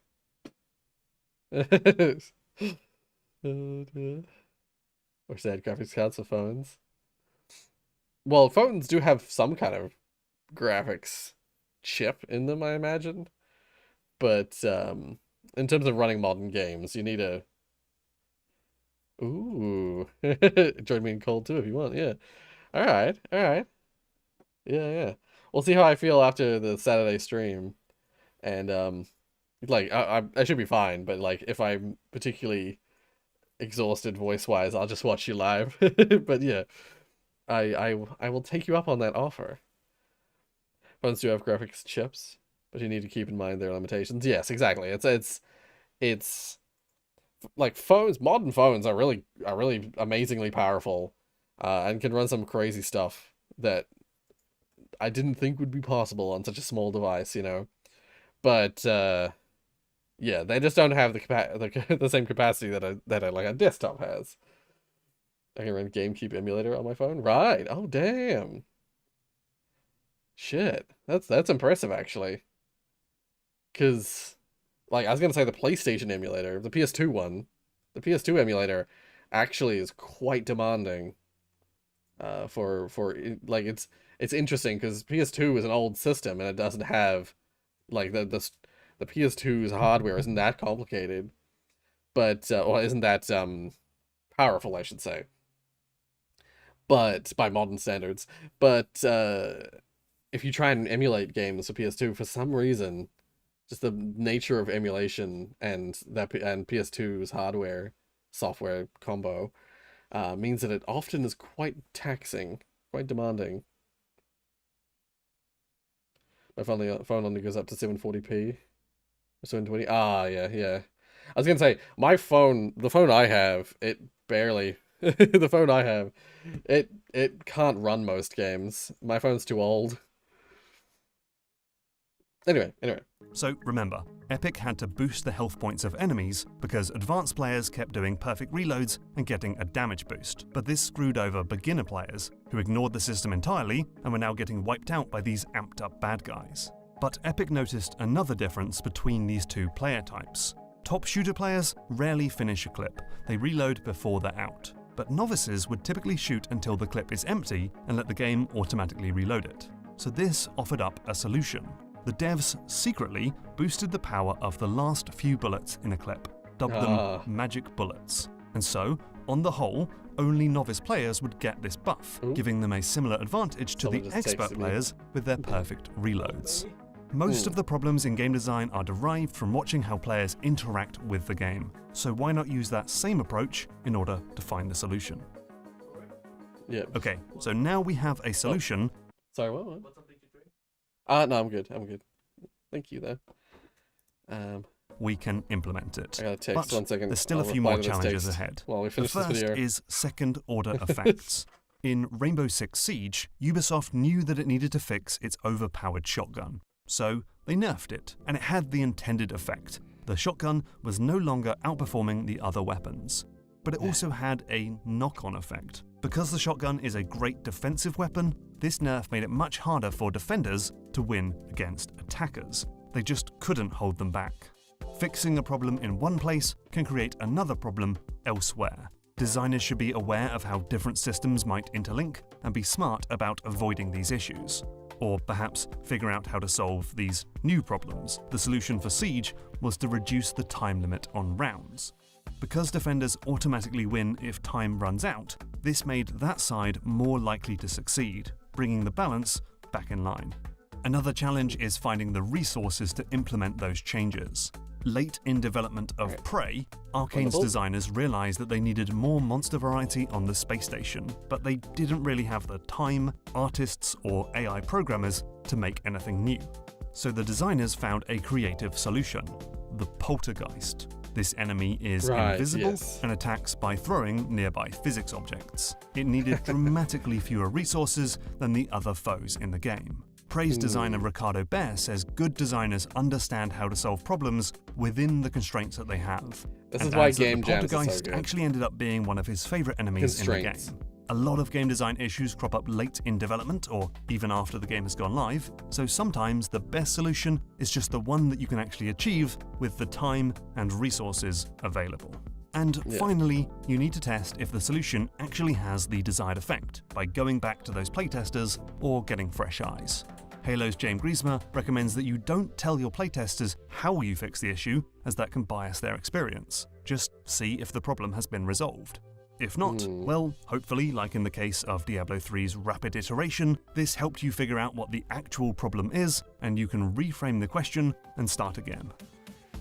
As I've been discovering myself, game design is all about solving problems. Very few ideas survive first contact with players, and so the best game designers aren't those who can come up with good ideas, they're the ones who can also figure out good solutions to problems.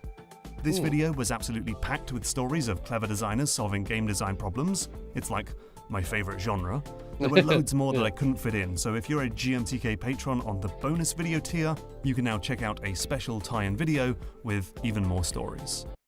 But yeah, the Poltergeist is terrifying. Yes, when you first come across it, when I first came across it, I was so confused, and I was like, it was genuinely the first like really scary thing for a long time. Like the game was scary at the start, and then it slowly stopped being scary as I went on. And then the Poltergeist freaking appeared, and I suddenly got like terrified again. You know, there's always that ebb and flow of horror, and exposing you to new things that you don't expect like that is a big way to make it scary.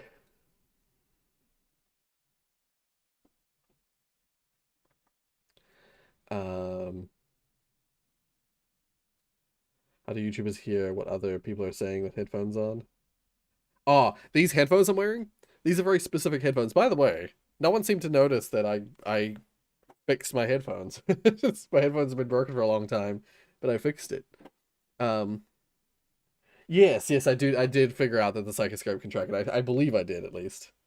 Unless I didn't, in which case... yeah. Now these headphones that I wear, they're very specifically, well, they weren't specifically designed. I love them because of the way they're designed. This foam padding is like super, super soft. so they don't hurt my ears for when I wear them for like long periods of time. But also, these are not noise canceling. These headphones are not noise canceling headphones. Lots of people get noise canceling because they like to have like you know, like they don't like to block out everything and just be able to hear everything in perfect clarity that they're working on. But I intentionally wear these because they are not noise canceling, because I like to be able to just notice things that are around me, notice that people are doing things around me. I like to be able to hear the outside as well as hear what I'm doing in game or in video or whatever. So yeah. Do they sell those kinds of headphones at stores? Yeah. I mean, I got these years ago. But I just got a new I bought the story goes, the story of my headphones is that these have been broken for a long time. But what I did is I decided, I was like, I'll finally buckle and I'll go and buy some new headphones. And I went and found the same brand of headphone that this is. Because I was like, I like this brand, I like the cushioning they have. I'll try and get something for basically the same headphones again. And what happened is I got some headphones that were admittedly quite a bit cheaper than these ones. And I was not happy with the quality of those headphones. The sound quality was quite poor. And the padding quality just wasn't quite the same as these ones. So, but what I immediately realized is like, it has the exact same frame. The frame of these new headphones are like, well, the new ones were exactly the same as the old ones. So I took the old the actual headphone part, I took the functioning part of the headphones, and I just slotted it into the framing of the new headphones. So now I have the good quality earphones, but in a new frame, basically. So, yeah. Thankfully, because of the way these headphones are designed, they're designed to be modular. Because you can just pop them out of the frame at whenever you want. So you can just pop them out and pop them back in again. And yeah. I was able to pop out the new ones and put the old ones into the new frame. And it works brilliantly. Now I have my old headphones back. Yeah. Do you have a Walmart where you live? No, we don't have Walmart here. We do have Costco. Oh, wonderful. We do have Costco, though. That just recently opened. But now we don't have Walmart. I bought these headphones. I bought the original version of these headphones from a store that only exists in New Zealand and Australia called Mighty Ape. They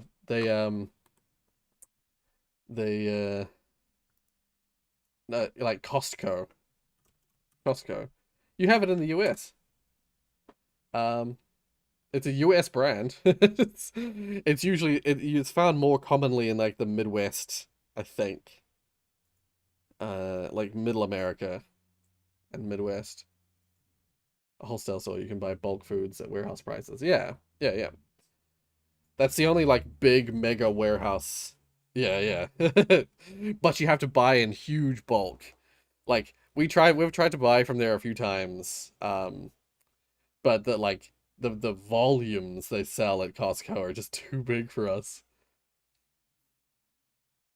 You've never seen one? Oh, okay. Yeah. There's thankfully there's one store in New Zealand. They've just opened it, and it's thankfully not too far from where I live, so we can drive over and take a look. You've never heard of that store? That's amazing. Ah, I see. No, it's all good. I was just expecting you to know it because it's it's an American brand. Um, yeah, because like Family Guy have referenced it. Lots of different places, lots of different TV shows have referenced it because they just sell like it's where you can get a 12-pack of watermelon or you know like a gallon drum of mayonnaise. It's like like one of the examples of the things that we can't buy from there is they sell like we looked at their meat, the meat that they sell, And like we often buy mints. We buy like a fair amount of mints because mints is versatile. You can use it and cook it in many different ways. And so we looked at their mints.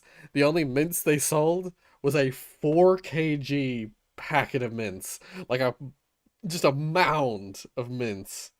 4 kgs was like the only volume they sold it in, and so we can't buy from there.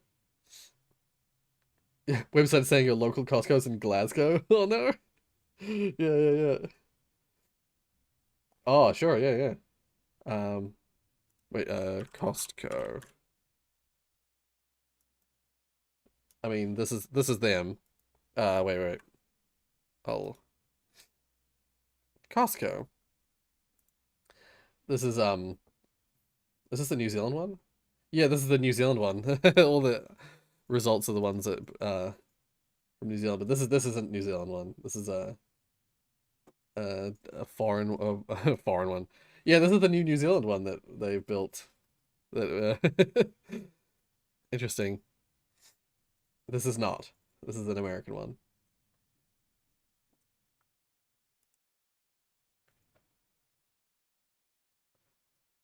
But yeah, they're just like a huge, like warehouse sized or like airplane hangar sized uh building full of product.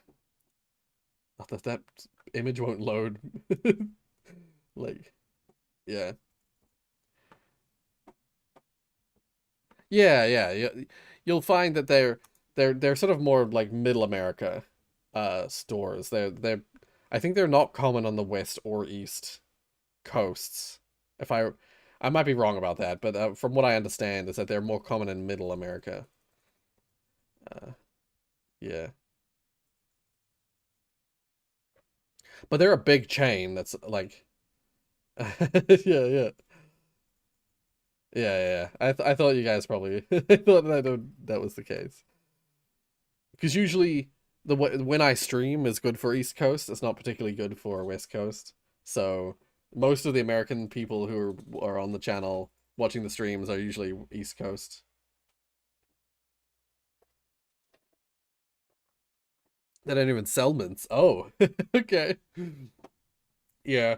I mean, I get the idea of like just wanting to get the brand out there.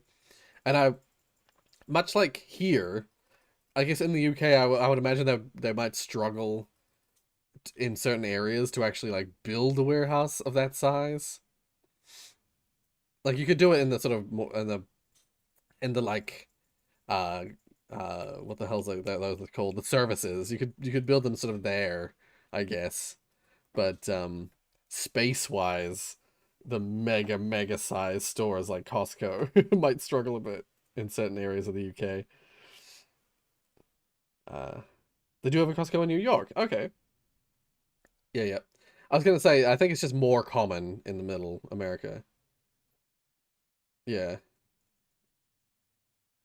The Costco near me sells pretty much everything. Ah. Also spaghetti. I saw that. Yeah. Like you could name a food and they probably have it or something hella close. Yeah. Right, yeah. That's the thing is I think you'll find they're not usually in big cities. They're in areas that have the space to build an entire huge warehouse of a store. Like the one here in New Zealand, it's in the back areas of this it is in like a commercial area, but they built it right at the back where there's like an open area that's currently sort of under development. So it might become surrounded by commercial stuff, but for now they're like right at the back where there was space to build them.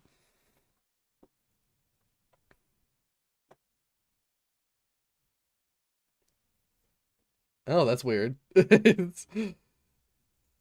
Well, no, it's not weird. It's just I didn't know there was an area of New York called Dundee.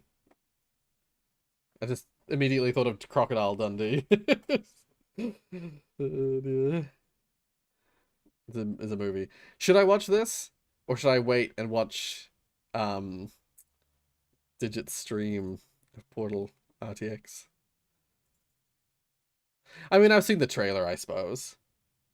So this won't be a full playthrough. So I could just watch. Right, okay. Yeah, I mean, I'll watch it. This is Portal with ray tracing. Named Portal RTX, it's Portal running with RTX features via RTX Remix powered by NVIDIA Omniverse. If that sounds confusing, don't worry, I find it confusing too. It still sounds too good to be true that you can get an old game, press a button, and boom, it's ray traced. But that's kind of the idea behind Portal RTX. Although this has also had months of custom touches and polish added to it to really bring it up to the standards of a cutting-edge ray trace title. I've seen one of them. So while Portal RTX was done by NVIDIA themselves, the programs they're using to do this are being released for everyone to use. So we can expect modders in the community to make their own ray traced versions of other older games very soon. If I had to guess a timeline, we're talking weeks or months instead of years. If my limited understanding about this tech is correct, it gets the game before it's shown on your screen and swaps it all out for modernized assets and ray-traced features, essentially bypassing any graphical limitations with the base game and allowing the modder to do whatever they please with what's seen in-game. Like I said, it sounds too good to be true, but with Portal RTX at least, it seems to work. Much like Portal itself, there are two parts to this video, covering the two parts of Portal. The first is relatively spoiler-free, but kind of boring because RTX works well in this bit of the game. And the second bit of this video is the spoilery part of the game, and where the RTX overhaul doesn't work quite so well. So without spoiling anything too much, if you're new to Portal, then either play the vanilla Portal or the RTX one but with the old materials, because some of the new ones can make the later bit of the game more confusing. Not unplayable, but just not as readable. You have been warned. I will be doing a video comparing the ray-traced version against the non-ray-traced one, but just know that it's not a simple press of a button kind of comparison. In Portal RTX, you can disable the new assets and materials for a more faithful and readable experience, but you can't really disable the ray tracing, so you're sort of left with a slightly broken hybrid of the two. Or at least, I couldn't find a way of disabling ray tracing. I bet Digital Foundry will find some hacky way of doing it. But the best way I found to do comparisons involved comparing Portal RTX against Portal, and because everything's changed, it makes the direct changes that ray tracing has made more difficult to see. So this video will focus on Portal RTX and what it's like. Graphics have come on in leaps and bounds in recent years, yet something about this still feels eerily futuristic. To be able to extract and to swap out assets in an old, otherwise unsupported title, and to give it cutting-edge ray trace features is bordering on magic. But I've had a few technical issues with it so far.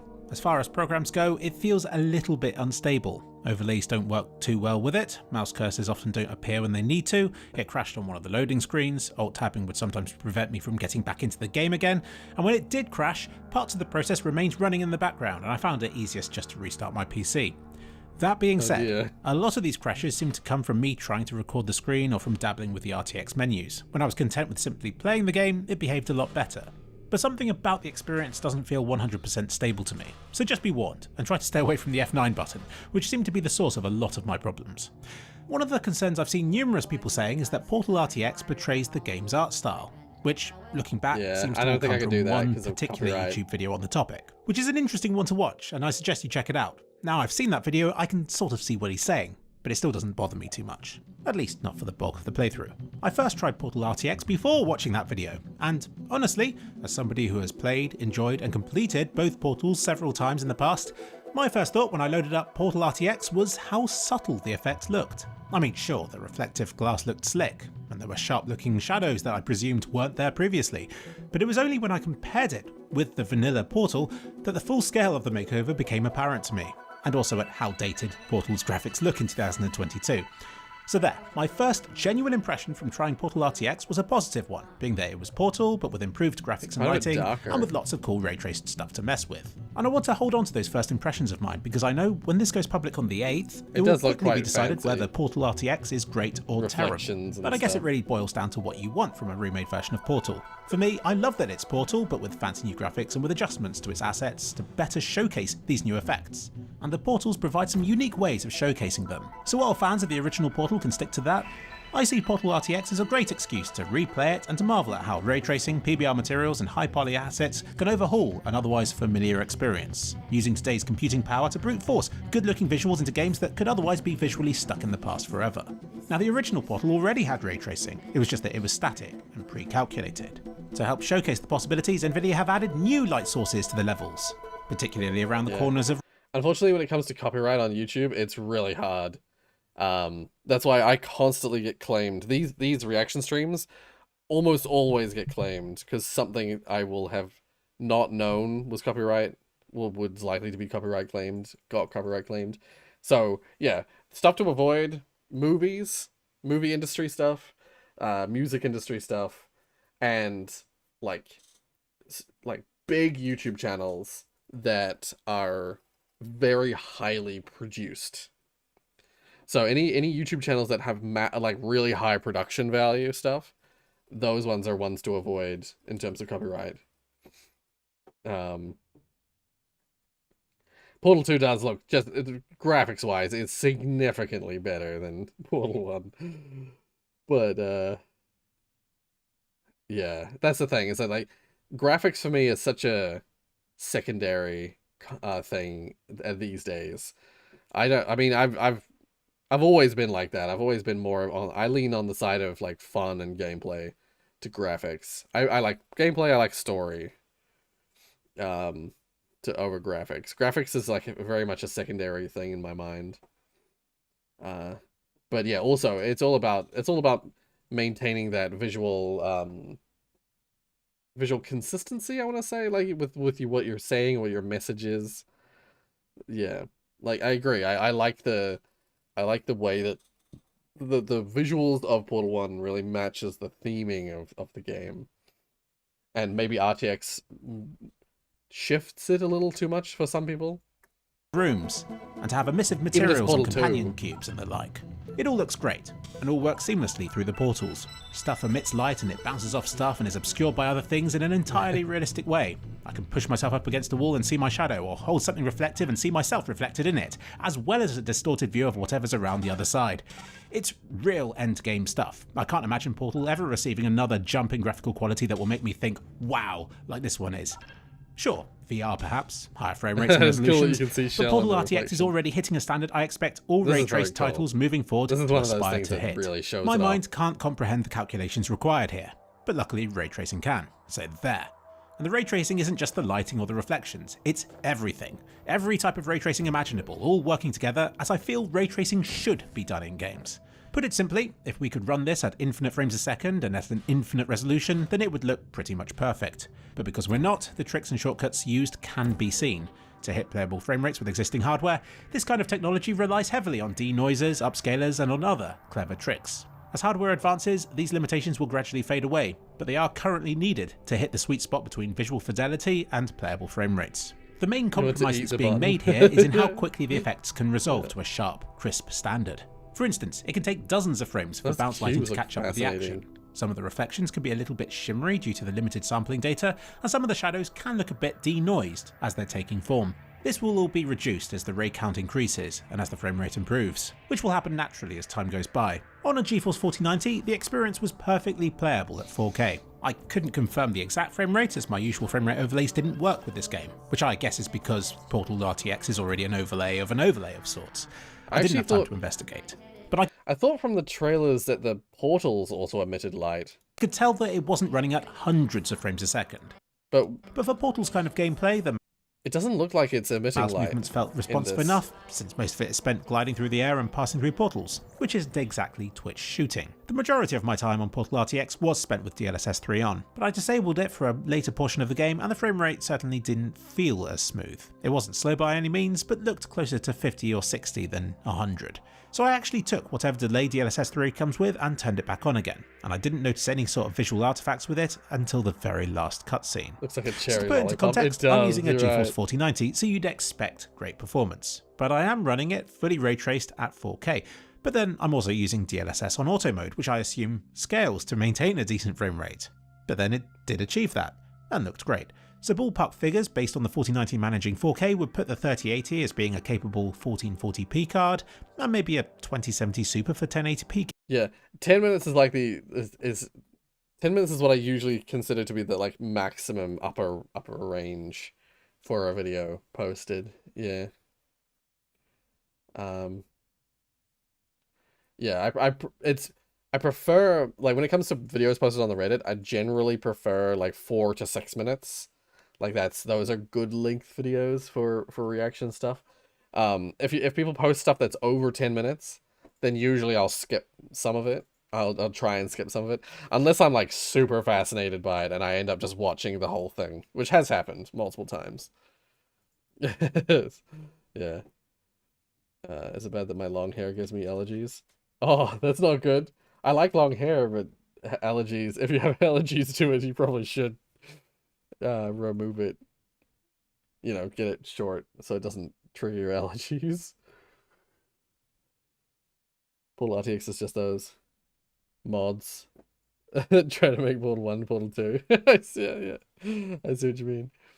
I was gonna say, gaming. I could have sworn, I'm gonna go back to the Portal RTX trailer. 1 second. This was a triumph. Huge success. Oh no, those aren't emitting light. We can. Oh, light can pass through them though. But they don't actually, they're not actually emitting any light themselves. Okay. I had a misconception in my head that the portals themselves also glowed. Computer-aided enrichment center. Cake and grief counseling will be available. Yeah, see, there's no glowing there. Interesting. I think, yes, but this one looks like it is glowing. But maybe it's not so much that it's emitting light. It's just, see, like this one really made me think the portal's like emitted light. That this next test is impossible. I think it's only in dark areas, and that one's somewhat misleading because it looks to me like visually in my head I'm like, oh, it's glowing orange, but it's because everything around it is orange. What are you doing? Stop it. Anyway, back to this. But the minimum recommended spec for this game is a 3060, so technically the 2060 isn't good enough, nor is the 3050. I would be surprised if they couldn't run it at all, but this is what Steam's saying. And while an RTX card is required to make RTX mods, any card with Vulkan ray tracing support should be able to run this game. So the Radeon 6000 and upcoming 7000 series should be able to run this, as should Intel's Arc cards. And I guess, in theory, even the Steam Deck could theoretically handle this to some degree. Just probably not many degrees. You may remember Quake 2 RTX from a few years ago, which was the same sort of idea, but was more of a manually created tester by Nvidia, which I guess was done to see how feasible such a concept was. But Portal RTX is the first title based on this real deal remix-powered system. I still can't believe that this is a thing. Not so much what it is, but rather how it was achieved. To think that it doesn't need developer support. It can just get a game released 20 years ago, and to swap all its stuff out in real time. That still seems too good to be true to me. But it is a thing, and I expect to see many more things like this in the not too distant future. Because now Nvidia have got the framework in place for this, you can expect to see it being used to ray trace many DirectX 8 and 9 games. These were generally released between about 2002 and 2014. This doesn't apply to every game from that era, but it's already been shown running on Morrowind and now on Portal, with no doubt. Yeah, I might, it might be, I thought about that when I was, near the start, when you started mentioning, he talked about it crashing and stuff, and I suddenly thought, oh, and especially when he was screen recording, I was just like, oh no, I wonder if it might be tricky to stream it, but you should definitely still try it, and we'll definitely check it out.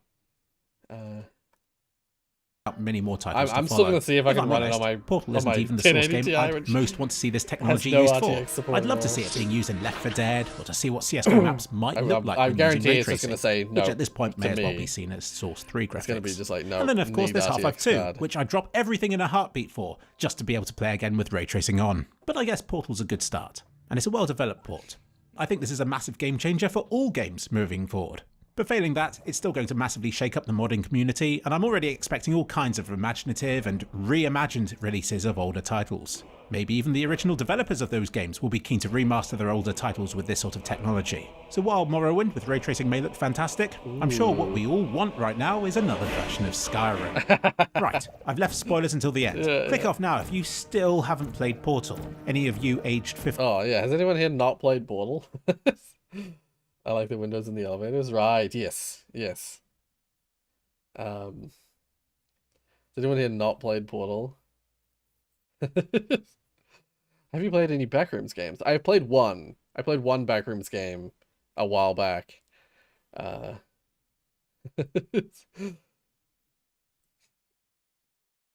was gonna say, because I think everyone here has played Portal.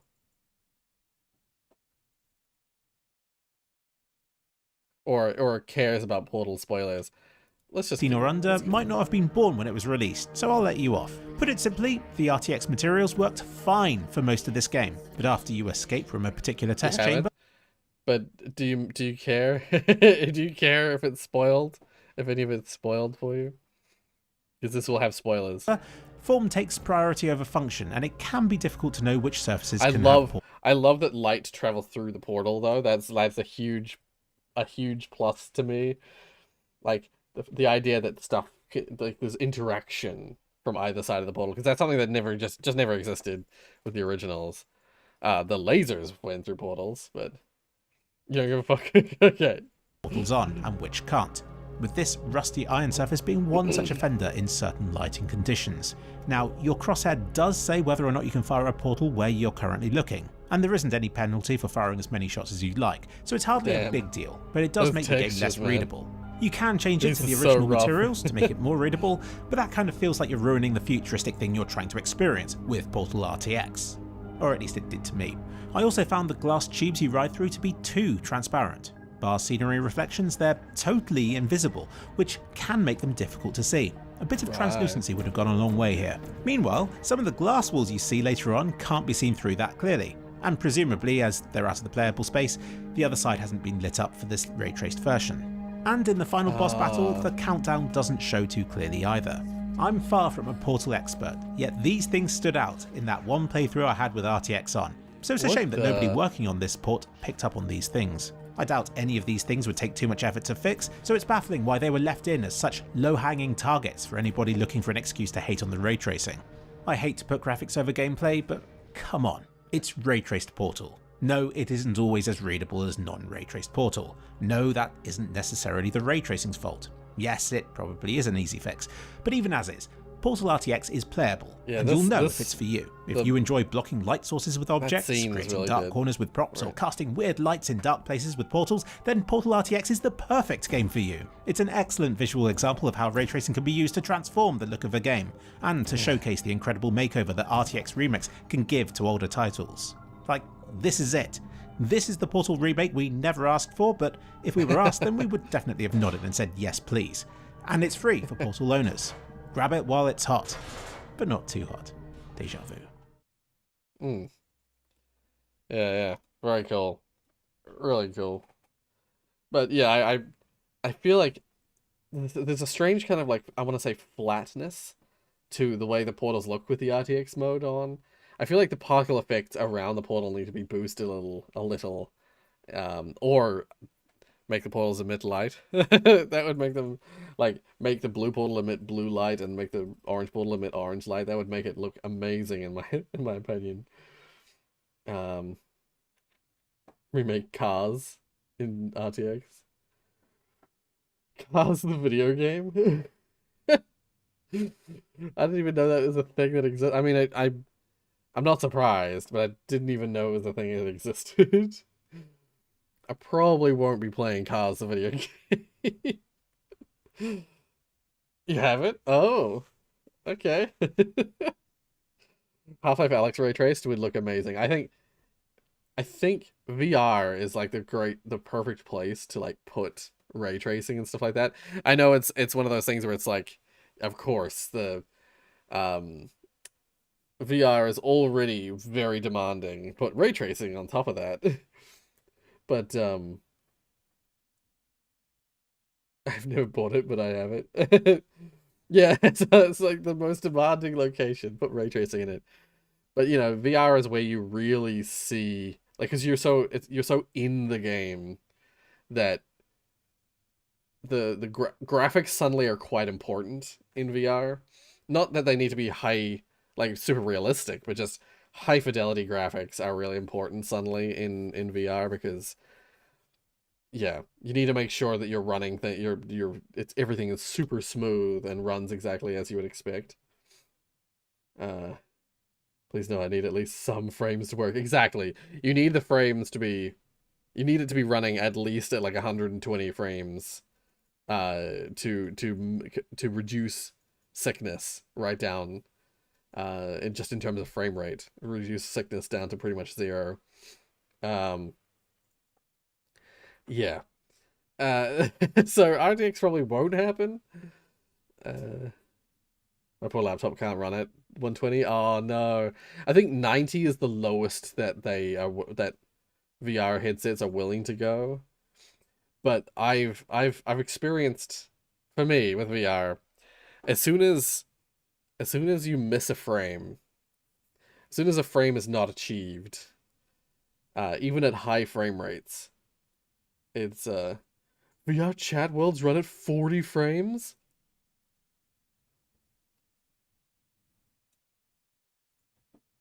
Oh no. I don't think I'll be playing VR chat then. Whoa. That's atrocious. Oh no. Oh dear. I was about to say, most VR headsets that like 90 is considered like the minimum like quality in terms of like frame rate in both eyes. My friend has a worse computer than me, and oh my god. We did it, so can you. No, no, no. As soon as frames start getting missed in VR, I immediately start getting sick. And don't get me started on the hitches. There was a VR game that I played where every now and then, as I was... Actually, no, Half-Life Alyx is one of them. Half-Life Alyx, not in the game itself. The game itself actually ran brilliantly. Like, I didn't have any issues with sickness. In fact, I was able to use the just full motion mode of Alyx, and I felt fine most of the time. But, because it's so well designed. But, in the loading screens, there would be just moments while it's loading where it would hitch. And if I... Like, because normally when you're in the loading screen, you can see, like, a map of the city. And you can sort of, like, look at... And it like, highlights areas where you've been, or something like that. You need to work your way... Or more like, work your way down. Oh, dear. You do... Yeah, I know. I got better and better. But, it's been a while since I played it, so I probably wouldn't be able to do super well. But I was going to say, in the loading screens for Half-Life Alyx, you can see this like map of the world, of the city and stuff like that, and I think it highlighted the area you were currently in. I'm not sure about that feature. All I remember is that I most of the time closed my eyes until I could hear something. Because what happens in the loading screen is it's loading shit. And so it sometimes while looking around at the map, the game would freeze for a brief second while I'm still moving my head, and then it would catch up after a second and jump back to where I'm actually looking. And just those small hitches are just like, oh. They're just so bad for me. I have the worst VR sickness. I suffer from motion sickness already. I used to throw up in car rides when I was a kid. Long road trips, I used to throw up. But these days I'm fine in cars and stuff. I don't like going on long road trips, but I'm fine. I won't throw up. I might get sick, but I won't throw up. So VR was a struggle for me. Games where you move, like I've told the story before, but I remember the first time I ever tried the PlayStation VR. There's a game on PlayStation VR where it comes with the PlayStation. It's this little game where you play these little PS4 bots, these little robots that you play you can play with or play as, and there's this game where it's like a little platformer, and you play as like a god camera hovering over the scene, and you play as a little robot guy, and he's like jumping on platforms, and you're running around this little zone. And I remember loving it. I was like looking around at the zone, and you could like lean in and look at it, and it was almost, it was a seated experience, but you could like lean in and look at like stuff up close, and you could run your little guy around, and I was like having a blast.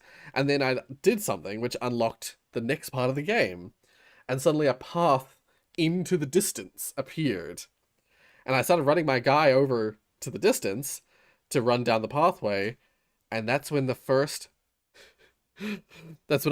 experienced VR sickness, because suddenly the camera has to follow the player, and the camera moved by itself, and I immediately just like had this like hurling feeling, like being on a pirate ship ride, or one of those rides that goes up and down like this, where you get that falling feeling every time the ride reaches the peak and then falls back down. You get that lurch in your stomach, like you're falling. I got that.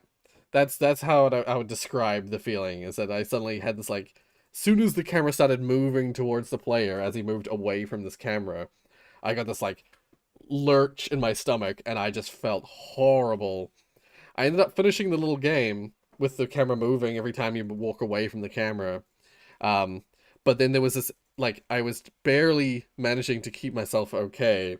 And then at the very end of the game, you hop onto this little slide, and it slides you down to the end of the level, and the camera suddenly sped up again. And I stopped playing. I finished the level. That was the whole game. It was only a test demo thingy. Stopped playing, took off the headset, and I was sick. I felt awful for like 3 or 4 days. I just felt like crook. I felt like chronically sick. I didn't throw up or anything, but I just felt awful for days afterwards. That was the first ever example of me getting VR sickness. It's when you accelerate or decelerate. Like, constant movement is fine. Acceleration or deceleration immediately fucks with your ears and stuff. So, yeah. I don't think I can handle a 40 frame rate. 40 frames a second VR. VR chat has a nice feature called tunneling. When you move, it adds a grid around your periphery vision, so your brain has something to stabilize itself on. Right. Oh, okay. That probably would help. Yeah. Again, I got better and better, and I started, like, as I said, I played through Half-Life Alyx with the full motion movement. But I still, even then, I can only play a couple hours of Half-Life Alyx before feeling like I just needed to stop. And I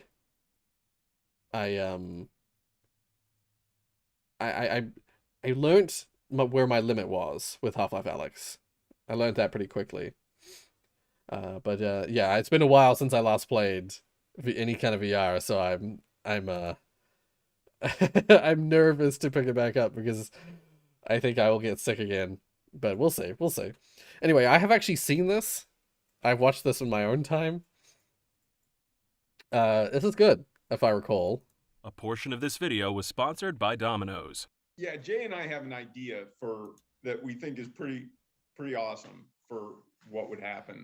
We recently talked to the director of Portal 2, Josh Wire, and Eric Wolpaw, who wrote Portal 1 and 2 and tons more Valve games. Our last Portal video was on Portal 2's cut content, but in our interviews, these two brought up tons of interesting stuff. So many stories about the making of Portal games were dropped on us, and we knew we had to make 2 videos. So I was gonna say, I watched this one first, and then I actually went back and watched the previous Portal related video that they posted.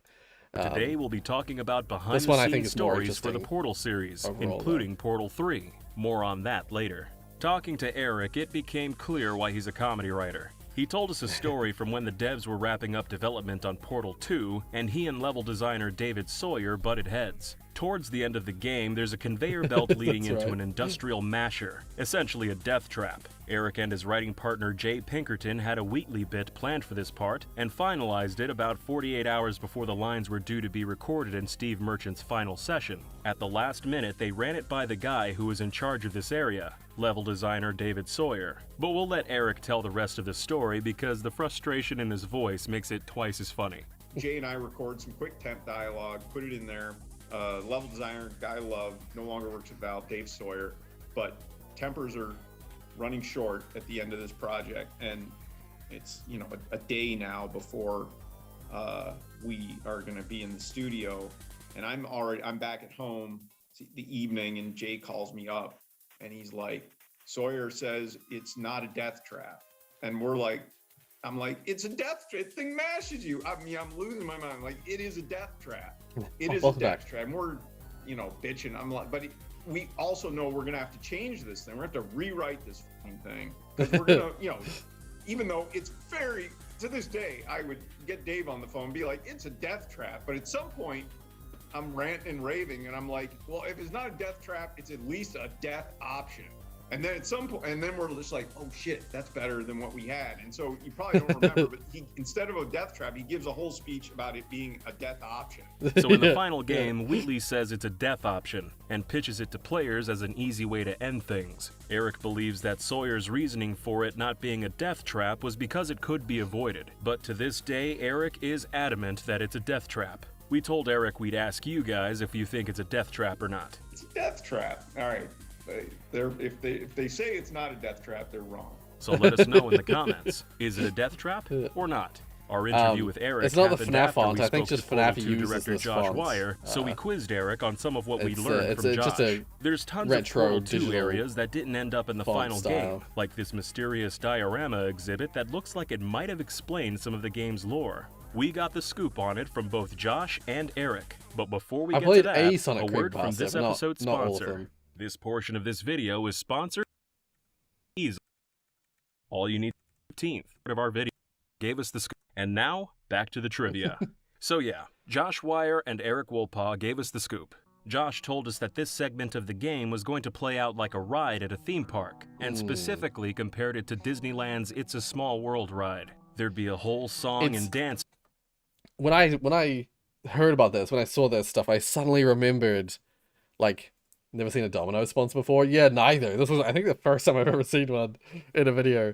But I was gonna say, this section, I suddenly had a spark in my brain go off that what was gonna happen in Portal 2 was this idea that you go through this like gallery that explained history, lore to do with Aperture Science. It didn't get included in Portal 2. However, writer Eric Wolpaw, he went and worked on Psychonauts 2. And in Psychonauts 2, there is a section towards the end of the game where you're inside the Grulovian Emperor's brain, and it's literally a small world ride that explains the Grulovian, like, it explains his view, his mindset on what happened to him when he was a kid. And I was like, holy shit, Eric Wolpaw literally took that idea from Portal 2 and he put it into fucking Psychonauts 2. And I was like, holy shit, that's brilliant. Isn't that crazy? Yeah. And that section in Psychonauts 2 I think is really cool, so that's fascinating to me. That's classic, like, I know it wasn't working at Valve when he was doing Psychonauts 2, but that's classic Valve mentality of, like, ideas are never ever binned. You never ever throw away the ideas. You always just, like, put them aside for potential future use. Yeah, that freaking Grulovia. That song, that frequently gets stuck in my head. Anyway. Number about the history of Aperture Science while the player went through this ride, with its purpose being to inform Aperture's visitors and bring them up to speed. if you become a member, you get emojis and you get a little badge. At the moment, and you get a shout out that I don't know if I did. Did I do the shout out last reaction stream? I don't think I did. I'll do it now. We'll do it now. In case I forgot. Shit. No. Let's have a look. Alright, where is it? List, see members. If you're a Royal Maximilian, you get a shout out. If you just join as a Blessed member, you don't get the shout out part. Okay, cool. Alright, so let's see. I always go from the bottom and then go up to the top. So yeah, we got Jonas with 29 months of Royal Maximilian. Core Gamer with 26 months. Jake, is just a Blessed member. Joan with 24 months of Royal Maximilian. We've got King of Fools with 20 months of Royal Maximilian. Orangey with 13 months of Royal Maximilian. We've got Tiana with 30 months. Damn, I think that's the highest of anyone. Yeah, Tiana with 30 months of Royal Maximilian. We've got Malik with 3 months of Royal Maximilian. We've got Zia with 1 month of Royal Maximilian. Fish with 7 months of Royal Maximilian. Rocky with 14 months of Royal Maximilian. Haikal with 2 months of Royal Maximilian. We've got Thomas with 1 month of Royal Maximilian. Coding Kitten, 1 month of Royal Maximilian. I think... no, I'll keep saying it. We've got Rio with 1 month. We've got Curtis with 2 months. We've got Max with 2 months. We've got Fireboy with 3 months. Stray with 2 months of Royal Maximilian. We've got Zach with 3 months. We've got Nathan with 3 months of Royal Maximilian. Thank you to all the members. But, yeah. Yeah, thank you to everyone for being members of the channel. You also get a role on Discord. That's true. You also get Discord roles that grant you the special Blessed or Royal Maximilian roles. Yeah. But you do need to link your account. At this stage, what I've done is anyone who had the Royal Maximilian or Blessed by Rorius roles prior to setting up the automatic connection thing, I've kept those roles around so that they still have the role if they haven't signed up with YouTube.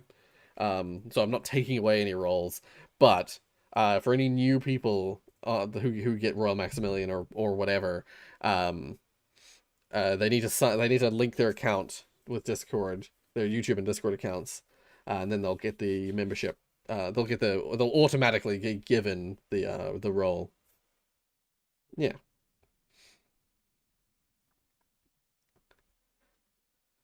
Yeah, yay.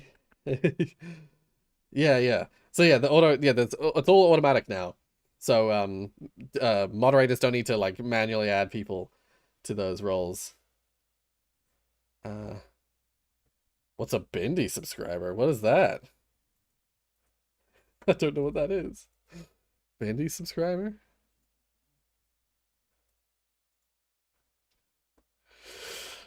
Idea was abandoned when the Portal 2 team realized that exploring the lore bit by bit across the game could lead to better storytelling, rather than blowing it all on one gag. Josh also told us that the history on display would have been told through... Bottom right, it's a feed? Oh! You mean this thing here. Bendy subscriber? No, it's someone with the username Bendy subscribed. Then True subscribed after them, and then Fish became a member. So it's all that's just a little like tally. That's a little feed that shows like recent activity on the channel. Through the lens of Aperture, so everything mentioned would have been heavily skewed to make them look better and have all their horrendous actions seem a little more palatable. Eric went into even more detail and revealed that this segment was actually from a very early build of Portal 2, when the game still used the elusive f-stop mechanic. Eric told us, the diorama thing was part of the f-stop version of Portal 2, which had a slightly different plot. I think it had to do with robots taking over the Aperture facility, and it had actually been mocked up. I mean, real rough, but I know we had art assets for it. These art assets were only roughly drawn out, but the final game would have apparently used a sketchy art style for the set pieces along the ride. Eric continued, telling us that the whole section would have had a narrator talking the player through the ride, and it would have been similar to a part in BioShock Infinite. The part of BioShock Infinite Eric's referring to is the Hall of Heroes, a museum that tells the historical events of the game's setting, Columbia. The Hall of Heroes is very similar to how Josh and Eric described the Portal 2 diorama, with each exhibit coming across as propaganda. In our last video on Portal 2, Josh told us about an unused scene where the player would come across Cave Johnson after his consciousness had been put into... Yeah, F-stop was, in Portal 2, when they first started making Portal 2, well, before they started making Portal 2, they had this big old, like, yeah, Eric has done the same as Gabe, they're both wizards now.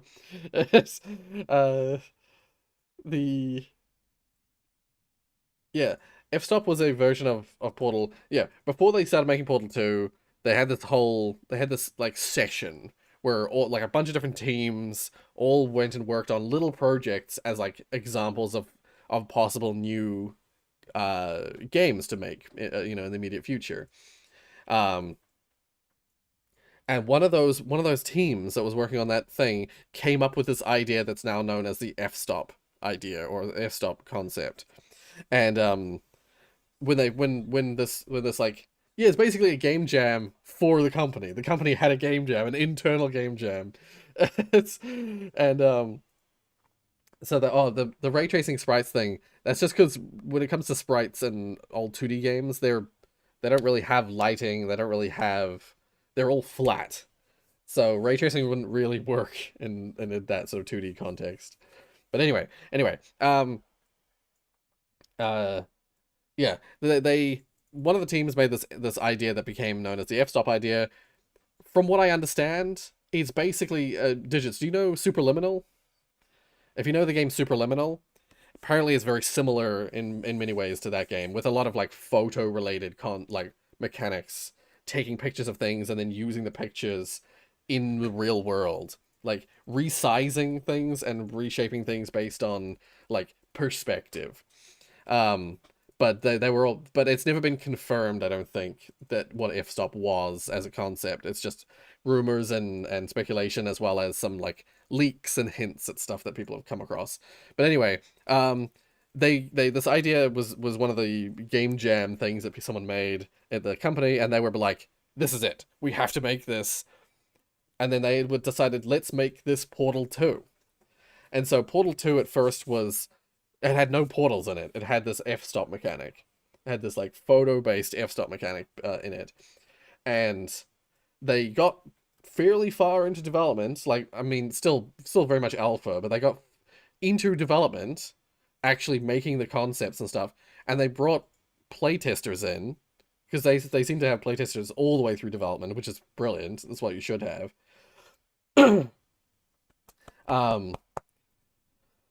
Yeah, and what ended up happening was people who tested the game were like, where's the portals?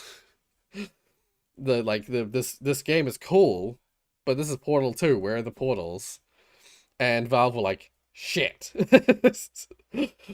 We're making a Portal 2 with no portals, what are we doing? And then they completely shelved that idea and made Portal 2 instead.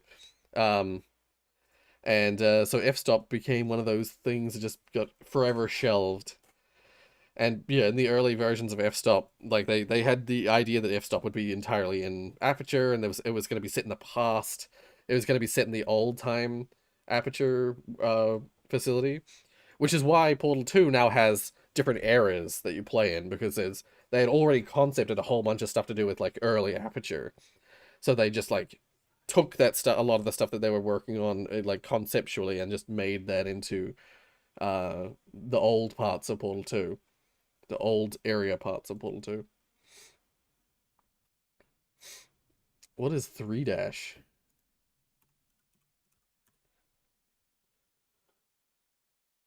I've never even heard of it before.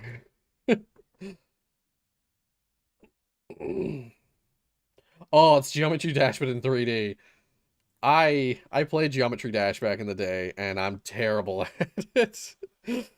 Quick question, do you think modern software should bother supporting 32-bit? Ah. If there's so much trouble involved with supporting multiple architectures, especially with C++, I don't think it's worth it. Interesting. Probably not. Not anymore.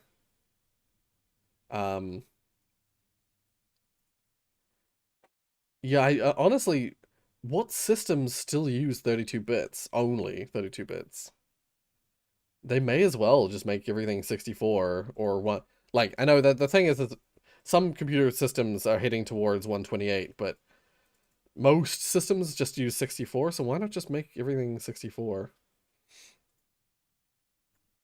Well, Xbox isn't, like, old systems use 32-bit, but most the PS6 going back to 32-bit. Even the 360 was 64-bit. Exactly. So still important for learning, but it does create a maintenance problem. Yeah, yeah. That's just it. It's like, I think moving forward, it makes sense to just make everything 64-bit. And people who have 32-bit systems may as well, you know, like, you can use what everything that's up to this point in time. It's like how no developers these days bother to support 8-bit architecture. At some point you have to move on to new architecture. So what may as well. Yeah, XP was 32-bit. But I think you could get versions of XP that was 64. I think. But they were very uncommon. Am I mistaken about that? But it's not practical in the modern era. Yes. 16-bit space, yeah. Yeah, with C++, you have to think to link to different library files to build for 32-bit. Right, yes. Yeah. The hassle, I'm not going to bother with it anymore. Yeah, yeah, yeah. I thought there was. Yeah, it's not in the majority of like like home PCs were all just 32-bit. But I just remember hearing about a 64-bit XP. They were just like this mythological thing, and I suddenly realized I don't actually know if that was true, but yeah, yeah. So that's good. It's good to know I wasn't imagining it. Jolt games are 8-bit. No, but 8-bit, yeah, there's a difference between 8-bit style and 8-bit architecture. A lot of games these days that are 8-bit or 16-bit or whatever, they're actually 64-bit or 32-bit. They're just designed to look like it.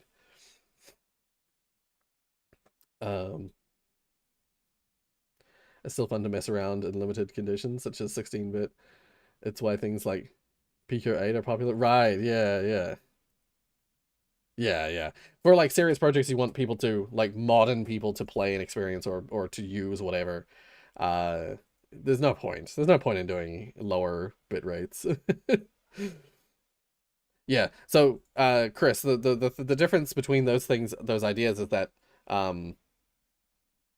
Pinkie Pie's Cupcake Party. What do you think? Do you think I've played Pinkie Pie's Cupcake Party? So like the difference with those two ideas is that, like, back in the day when things were 8-bit or 16-bit, whatever, they had usually a limited color palette, and usually a limited processing power. So they were the graphical style, like the stuff on the side of the screen here. These things were limited to this look because of the limitations of the system. It was 8-bit or 16-bit. These days, we don't have those limitations. We have 32 and 64-bit systems, so we basically can have any color we imagine. We can have full 3D, but lots of people still like the visual style of that stuff. So you can make a game that looks like it's made in a 16-bit style, but it's made for a 32, 64-bit system. So yeah, that's the difference there. The Jesus game. Oh, you told me about that the other day. Wait. Jesus game. Yeah, yeah. Wait, is it this one? Is it this? This one?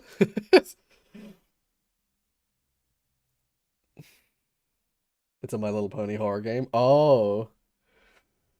I have not played Pinkie Pie's Cupcake Party. To be fair, Windows doesn't even come in a 32-bit version anymore. Exactly. Yeah, if Windows can move on, so can you. Yeah. Yes, that's true. You can't have a file called or an item called con because it, it messes with DOS related stuff.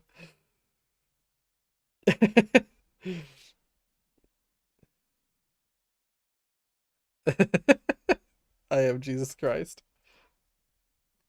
Well, I'm not. Oh, I am logged in. There we go. There we go. Shit, what was the game? Someone recommended a game earlier.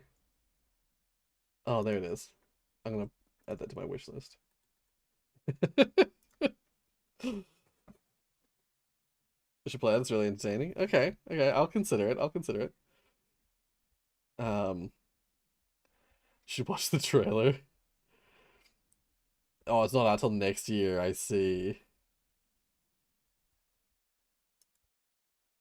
The official version is not worth the money it'll cost. Right. Okay, wait a second. Do not be afraid. I bring you good news that will cause great joy for all the people. Today in the town of David, a Savior has been born to you. He is the Messiah, the Lord. My hour has not yet come. Go away. What do you want with us, Jesus of Nazareth? Defeat Satan. I tell you, get So up, loud. take your mat, and go home. Oh, so loud. Be quiet, Jesus said sternly. Come out of him. Lord, if it's you, Peter replied, tell me to come to you on the water. Come. Finally, we are meeting. The Son of God, who wants to save all humans. Fill the jars with water. We have never seen anything like releases.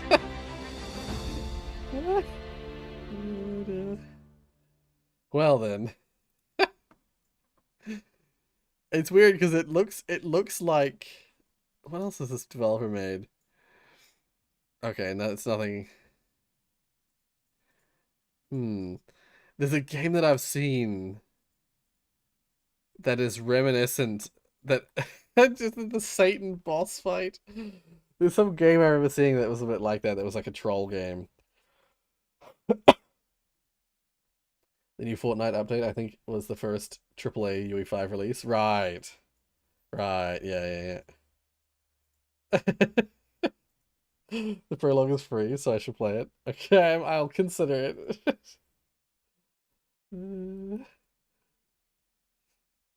Yeah, I love the idea of Jesus fighting Satan.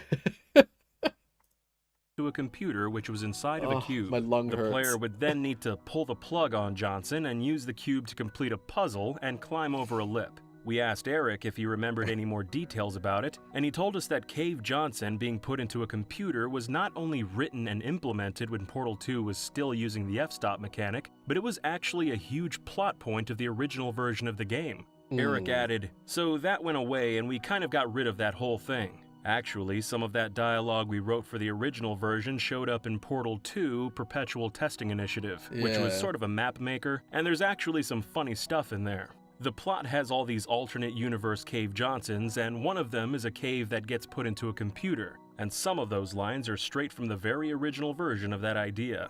When we spoke to Josh Wire, he couldn't really remember why this scene was scrapped, but Eric did. One of the biggest reasons was simply because it was hard to get the physics on the cord to Cave Johnson's computer to function properly. And while we were talking to Eric about things Josh had said, we brought up Garfield. Long story short, early in development for Portal 2's co-op, Eric and the other writers toyed with the idea of having players collect human artifacts, and one of these artifacts was a Garfield comic strip parody called Dorfeld. When we spoke to Josh, he was adamant that the gag stemmed from the writers' collective hate of Garfield, and that they'd always dunk on it any way they could. We brought this up to Eric, and his response was kind of surprising. Really?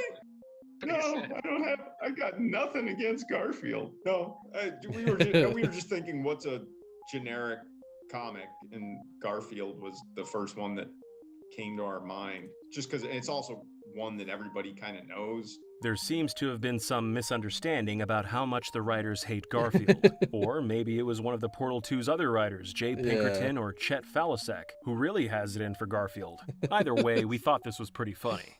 Some of the more interesting behind-the-scenes stories are ones that you couldn't guess on your own from... I think the rest of the Dorfeld thing is brought up in the other video by Did You Know Gaming. That other video... it explained the joke, the Dorfeld joke, and I genuinely laughed. I genuinely laughed out loud when I saw it's supposedly there's like a GLaDOS recreated version. There's like the original Garfield comic that the GLaDOS and the robots find that they don't understand, and then GLaDOS like fixes it, and she makes one that's like better. And the one that was the fixed one was so much funnier than the original one. Playing the game, but make I do know total sense once you've heard them. I'm a fan. While making Portal 2, the devs had a problem. The original Portal did a great job at teaching players how portals worked, and all the test chambers honed their thinking for solving portal puzzles. The devs needed to teach new Portal 2 players the same set of skills, and this brought up an issue. How could they teach new players, but also make sure that folks who played the original Portal didn't feel like they were rehashing the same game? The answer, surprisingly, came from Super Metroid. Josh Wire is a huge fan of Super Metroid, and one part of the game that sat with him was the game's opening where Samus goes through the Ceres space colony as it's all clean and empty, then has to run through it again in reverse while everything's falling apart. This made them think about reusing the same test chambers from Portal 1 for the opening of Portal 2 to train players, but having them all be derelict. This means they're not simply a training tool for new players, they also clue old players into the overall state of Aperture and add to the story. Josh told us about this in our call, but credit where credit's due. Josh originally talked about this on the Kiwi Talks podcast, and that's the whole reason we wanted to bring it up to him in the first place. Portal 2's development had other inspirations, like the speedrunning community. We asked Josh what was the biggest cut feature from Portal 2, and he said it was probably bullet time. This was a mechanic where players could hit a button and slow things down, making it easier for the average player to pull off complex maneuvers that usually only highly skilled players could perform. It would also make the game more accessible in general. Josh elaborated, "If you look at Portal, there's the first time where you have to put a portal down, walk through, and reset the portal so you go farther, and there was a massive drop-off in people finishing the game because they couldn't pull it off. And we looked at Portal and said, look, you know, we've got all these people who wouldn't typically come to a first-person shooter type game, why would we leave them on the roadside? So bullet time basically let them hit a button and do the cool ninja thing." Josh went on to say that although it was cool and opened up new possibilities, the devs thought it felt a bit gimmicky and didn't fit the game's design. They wanted to embrace the simplicity of the original Portal, where all the player does is place portals and everything else in the game fits around it. The nice thing about Portal is you really just have the portal gun, and all the mechanics flow from that. This one didn't, and it required an extra button, and kinda had this different thread, so we felt that although it was neat, it didn't really fit. Josh also told us that although development didn't reach the point where an in-universe explanation for bullet time had been implemented, he believes that it was going to be introduced as a new function of the portal gun. But even after they embraced this minimalist design philosophy, some new ideas got left behind. The biggest new addition to Portal 2 was the gels, but two of them didn't make it: Reflection Gel and Adhesion Gel. We asked Josh about the cut gels, and he remembered Adhesion Gel as the one they worked on the most before cutting it. Any surface that you painted, you could just walk on as if that were down effectively, or as if you had sticky feet on the gel. It was neat, you could do cool things, but it made people sick so incredibly quickly. We didn't see a way to ship it because even the hardened veterans would rotate up onto a wall, and that was the end of them. It's weird because it's weird to me that this is the issue that they had, because I played Tag, The Power of Paint, and The adhesion gel never made me feel sick in tag. And I'm someone who, and we've talked about this before, I'm someone who gets motion sick real easy. But this doesn't make me feel sick. I don't, Yeah, I don't know. You just go, I gotta lay down, and it would take out people for days. And at the point it was coming into the project, we were like, we got plenty of stuff already. The team were already hitting a certain level of complexity by asking players to think with probably portals in mind, one of my most and played bending games the on the player's channel. perspective was adding another layer of complexity. In the end, adhesion gel was causing more harm than good. And like Josh said, they had enough other stuff to work with anyways. Josh left Valve a while back and went his own way, but Eric is currently still working for them. So we asked him some questions about Valve and his future plans. Since there's been a few Portal spin-off games since the release of Portal 2, we asked him how he felt about those, and if he felt protective about other studios licensing an IP he worked hard to establish. He told us the only reason he'd feel protective is if doing more spin-offs made it less likely he'd be able to make a Portal 3. The RTX version, it doesn't come out till the 9th. Or I think it's the 8th in your guys' region, but the 9th for mine. Portal RTX.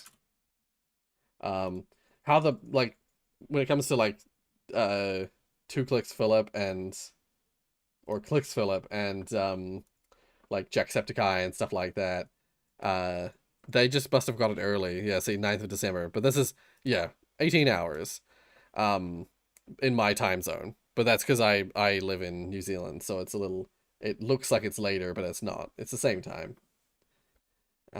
Yeah. Only problem is that I probably won't be able to play it because I don't have an RTX card. I live in the future. Yeah. So yeah, I probably won't be able to play it on the channel, unfortunately. Not at least for now. I won't be able to. But yeah. Yeah, anyway. Otherwise, he's all for them. Over the years, it's become a bit of a meme that Valve can't make games with a 3 in the title. There's some truth to it. Valve made lots of sequels that haven't yet had sequels themselves. So we brought it up to Eric and asked if he thought it was a coincidence, or maybe there was a part of the company culture preventing trilogies from being made. Eric told us, I think there's an interesting point. It's almost like the numbering system works against us because we made Half-Life 2, then sorta made a 3, but it was an episode, so maybe that was just the luck of the draw. I don't think so.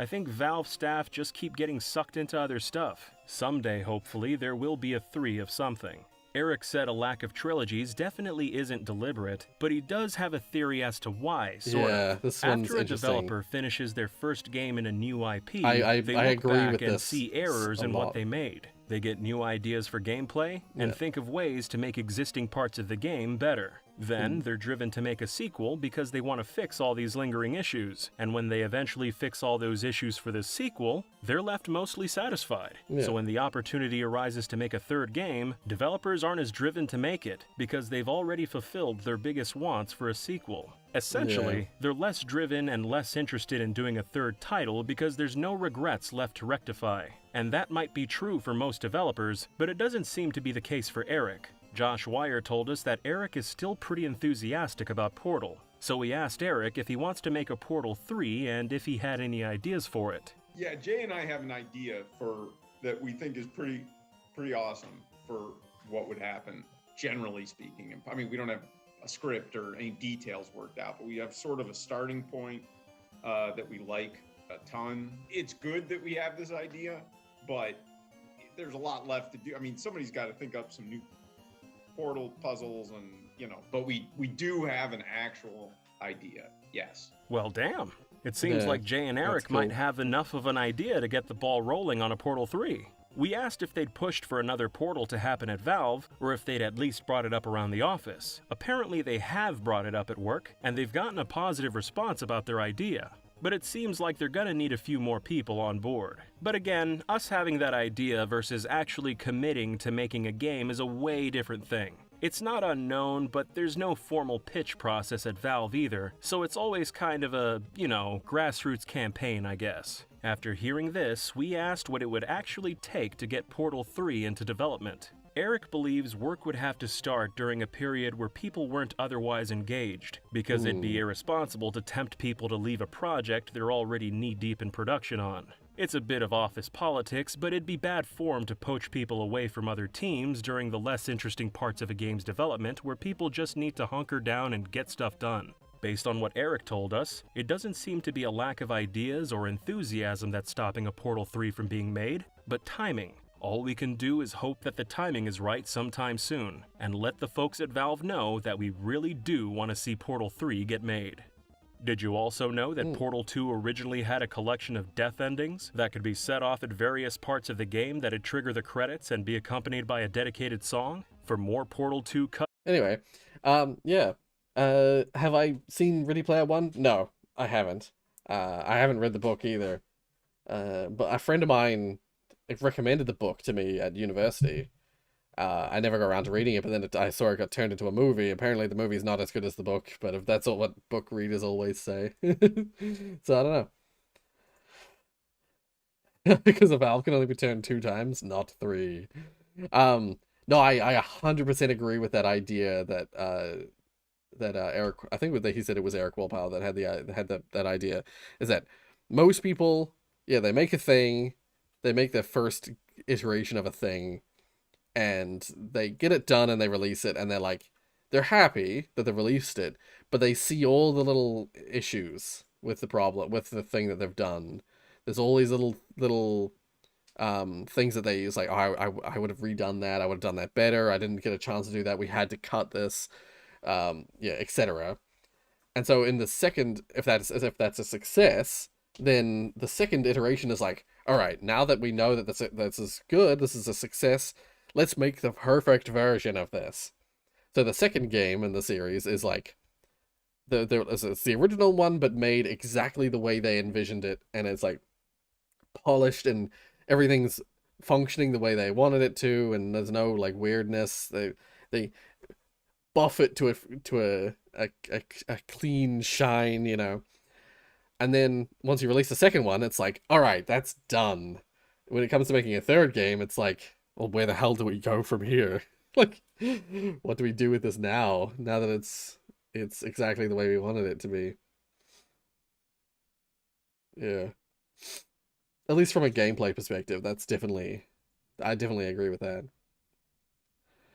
Oh, hey Nathan. Yeah. Once again, we're about to wrap up the stream. Yeah. Yeah. I will say, if I had the money for it, I would consider, if I had the money for it and also they would freaking ship to New Zealand, I would consider getting a Steam Deck, because it's a really cool device.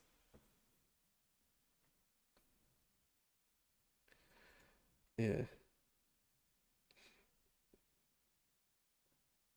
Base model Steam Deck costs a fifth of an RTX 4090 Lamal. Right, yeah. What if I'll make Half-Life 2, but what if it was during its beta days? Right. Like, beta Half-Life 2? That'd be cool. I mean, either way. Like, if they originally released what was going to be the beta Half-Life 2, if that was the game that got released in 2004, I mean, I'd be interesting to see how that would reshape history. But I was gonna say, it'd be a neat thing to release old versions of games for people to like pick through, like an early F-Stop version, yeah, early Half-Life 2 version, Portal when it was still all Citadel style, Half-Life 2 Citadel style. But they'll never do that.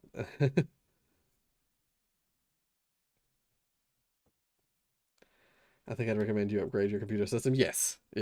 I would like to do that, but that's highest priority in terms of like, well, yeah. It's one of the highest priorities. In terms of my computer and stuff like that, the probably highest priority is getting a new graphics card. Do you have a Facebook page? I have a Facebook, but it's not public. It's not a public thing. It's not something that people can like subscribe to or whatever. I know Facebook has some sort of gaming platform thing like YouTube, or a streaming platform, but I don't do anything with that.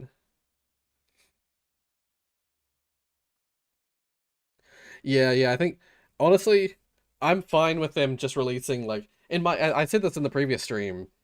In my mind, in my view, Half-Life Alyx is Half-Life 3. I know it's not continuing the story. It's not continuing the Half-Life 2 narrative of like it's not pushing forwards. But Half-Life Alyx is Half-Life 3. We talked about this before because I was going to say Half-Life 1 was their like flagship title, their first thing that they did. They made it and it was the best thing that it was amazing for its time when it was released. It was a sort of revolutionary game. Half-Life 2 was their first thing that they released that was like basically taking the concept of Half-Life 1 and making like it was all new technology. They made the Source engine instead of Gold Source.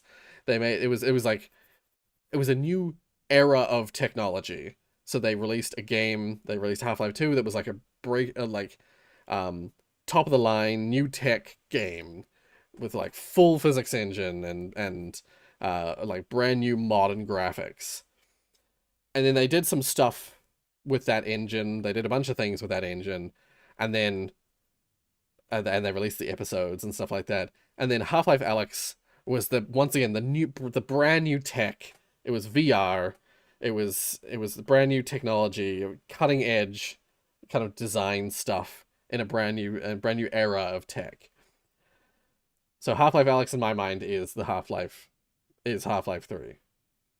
The next big Half-Life thing that will happen will be at the next era of technology.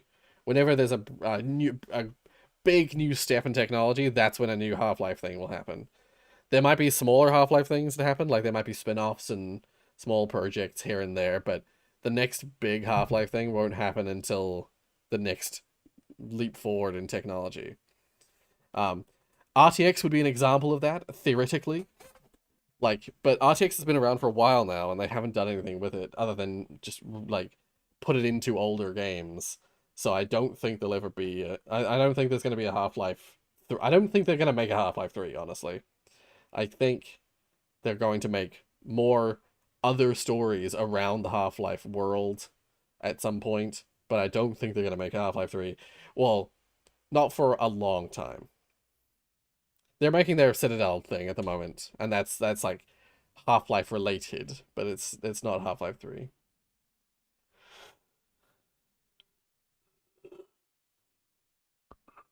Beta Half-Life 2, but Source 2. I don't think they'd go through the effort. I don't think they'd be willing to go through the effort to do that. But if a mod developer wanted to do that, I'd be very interested. Yeah, sorry, I don't have Facebook. I have you can follow me on Twitter. You can follow me on there's the Discord, there's YouTube. I technically have a Twitch, but I've never streamed to it. I have I have an Instagram. I have what else do I have? I have a Patreon. I have merchandise stores. I have Redbubble and Spring and Fourth Wall. What else do I have? That's mostly it. I was gonna say I never make a Facebook account, but I have an Insta, so they already have all my data. Yeah. I think Stars of Blood had something to do with the Combine. Oh, interesting. Maybe. I bet if it did have something to do with the Combine, that would be the twist. That would be the big revelation, is that it would be this big space epic, and then at some point the Combine would arrive, or they would be revealed in some way, and that would be a huge like twist to it all. One day we'll change that. Yeah, one day I'll stream to Twitch. Rorius has everything except Facebook. I do actually have a Facebook, but it's private. It's not a public Facebook. But yeah, I think that's gonna be it for today's stream. I'm sure there's more stuff that's been posted, but that'll probably do it for today. And we'll have the next one We'll have the next one on the new year, I suppose. Oh, there's only 3 more things. I could quickly watch these.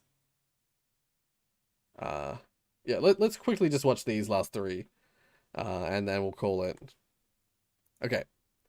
Wait, the symbol is an egg? Surprise round this check, guys! Surprise round this check drum string kit. 150 Jinbao drums that I got from Cashies. Very round, looking good. The Cashies Marathon hats, which I'm unironically using and actually enjoy. Very round, mate, looking good. Sup, Frank? The $40 Cashies crash that was full of cracks and is currently dying. We're tracking its death. It's very round, though. Nice. We'll organize that later.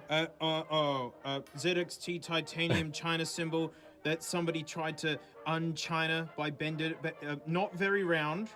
But it's not your fault. You're new here, you poor soul. Wait a minute. What?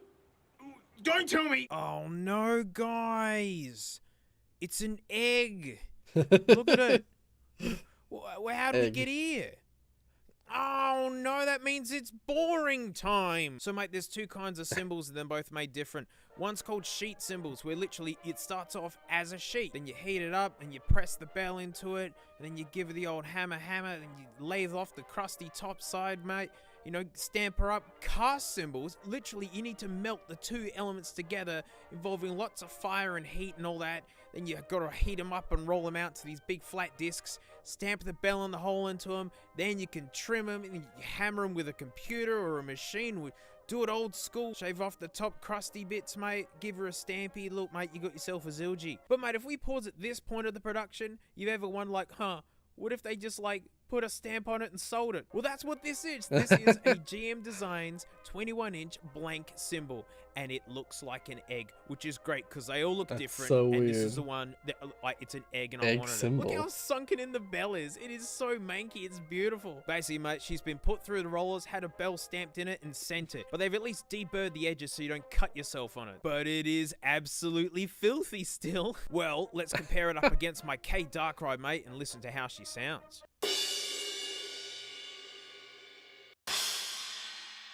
Oh wow, yeah, quite a different sound.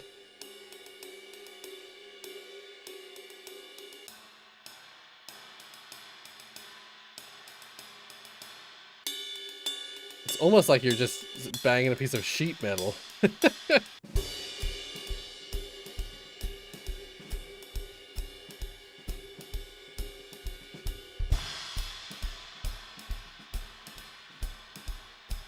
I mean, it has its place. It has its place in... What a ridiculous... Yeah, it's so much higher thing. frequency. It's...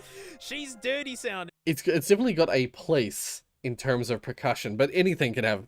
You know, you can do percussion with anything. It has its place, but it's not a good quality whatever symbol it's supposed to be. But I still think it's musical. It still sounds like an instrument. I really like you it. can totally use It's it. taste, sure, but mate, It's so silly, yeah. I love it find too. this interesting. Now I want to see a whole drum kit, like done like this. But mate, that's not the only blank I've got. Check out this 18-inch Masterworks blank Crash. They've gone the effort of trimming it. It's round. It passes. Again, look how sunken it is. Completely unshapen. It's great. But mate, we've got to compare it to something. Warped I've just casually got this 18-inch EAK Dark Crash. Not a big deal, mate. Just first of the American-made Ks. You know, helped in development by Tony Williams. Just my hero. And here he is. He actually like holding one of these 18-inch K Crash. Don't freak out. It's not a big deal. Might just be the best sounding Crash I've ever hit.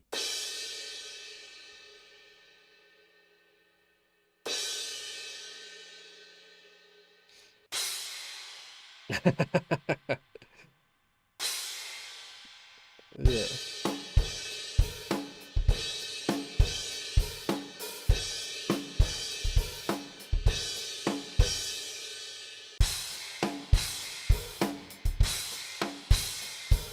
It's such a different sound. It's amazing.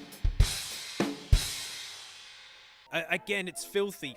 I mean, that's just what unshapen bronze does when you flatten it out into a thin sheet. It is just violent sounding.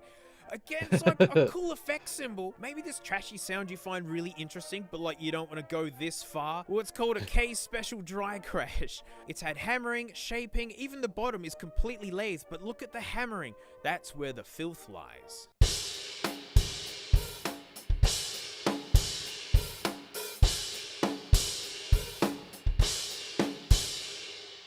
And proof that you can have very shiny symbols still sound real brutal. Mate, check out this prototype Sabian. And this one's got massive, massive dimples smashed into it. But hey, she's super shiny. Fascinating.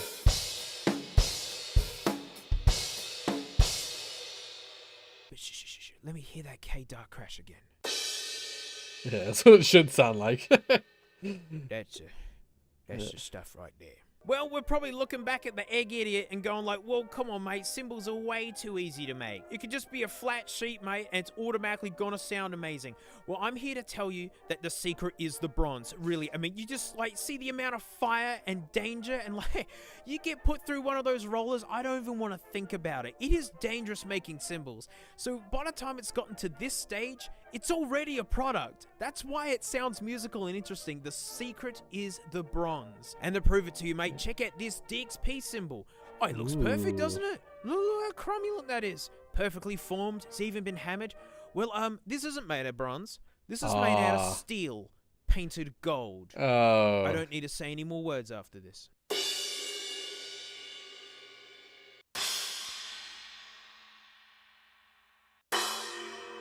Oh. Oh, that's bad. Oh, that's bad. Yeah, even this one is way better.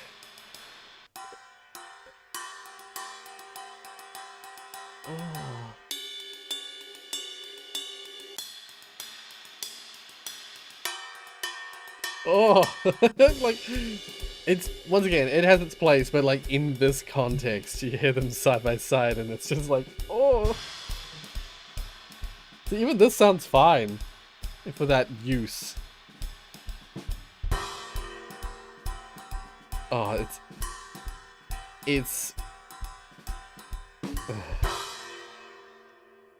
all the secondary sounds it makes.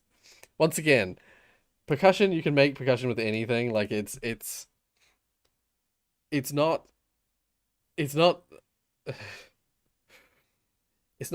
awful, so to speak. Yeah, exactly. It's still percussion. It still works. But for like a drum kit, it's so bad. Like, use that in a different kind of percussion context. Like the unprocessed,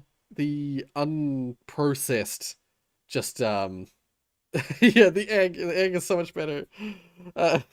The egg, the unprocessed symbol, still has like a quality that is inherent of like symbols, but that fucking steel one, it just doesn't sound like a symbol at all.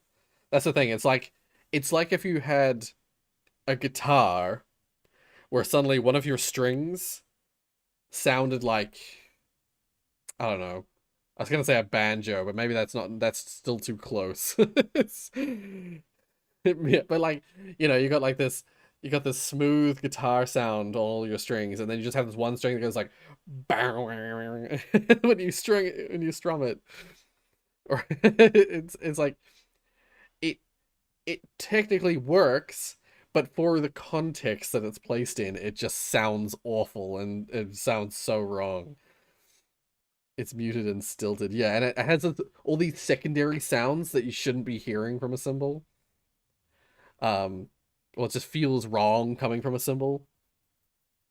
Yeah. The brass makes it. Yeah, the brass is everything in that. I wasn't aware of that. That's new information to me. Who tried to sit on Santa's lap now?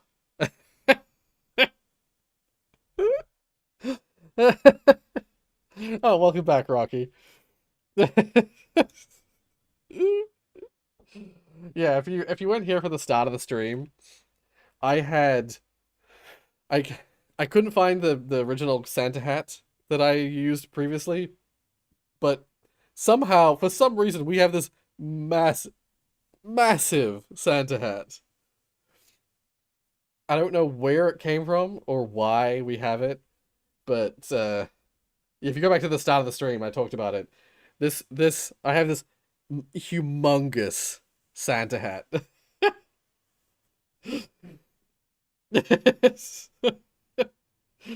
Yeah.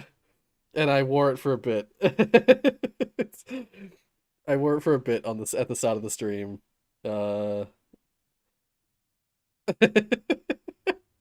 I think it's designed to be like a stocking or a bag of some kind. But if you try and wear it as a hat, it's so big. Yeah. I think I'll like this here, and I'll put the watch here because this will be the last thing. Oh, a tree topper! It might be a tree topper. That might be it. Something like that. Yeah. So there's a follow-up to it?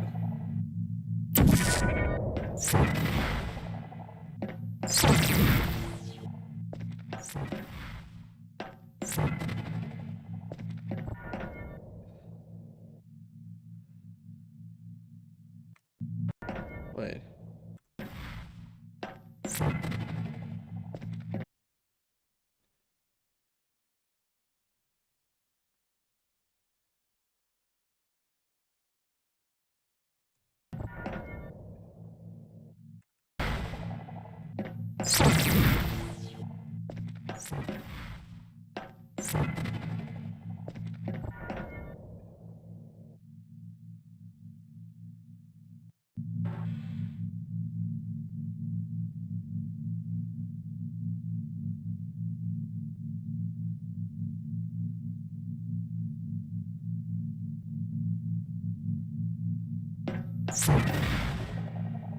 I can't read the text.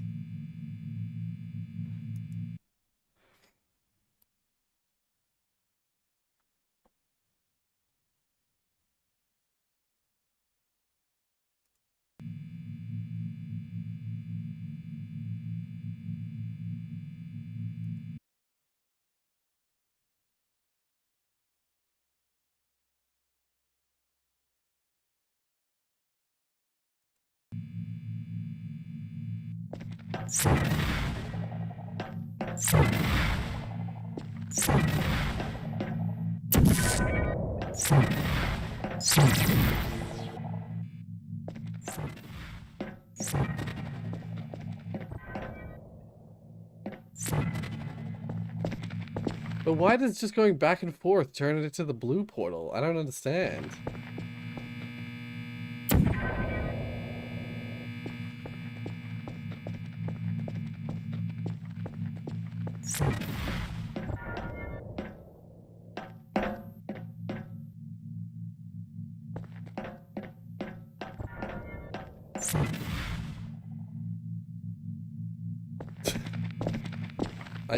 I don't understand.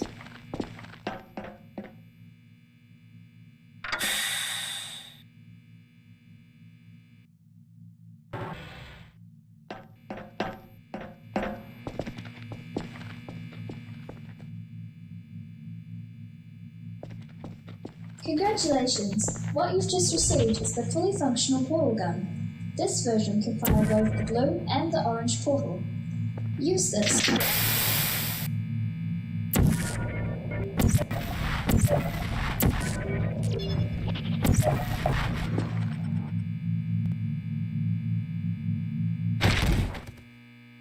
Yeah, I believe I set it up so.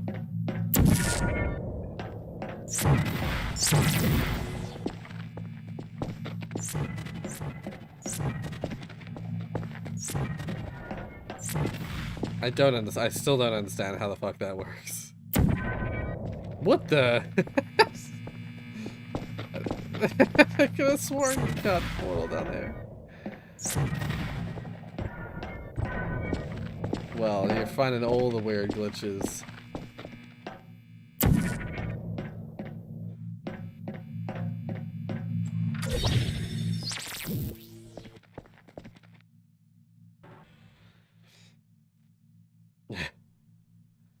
was gonna say, because when I remember when I made Portal Unity, I know I did. There was a lot of things I did that I was like, if you do this, if you do this to yourself, because like the average player doesn't trap themselves, but if you manage to get yourself trapped, then you're stuck. That's it. I'm not gonna put any. I thought about putting like escapes in, but I was like, nah. If you do it to yourself, if you get yourself trapped, then that's on you. But there are some of these methods I've not seen before. I was gonna say there's an easier way to get yourself trapped in this map. What's the time? Oh, I'm running out of time. I shouldn't really.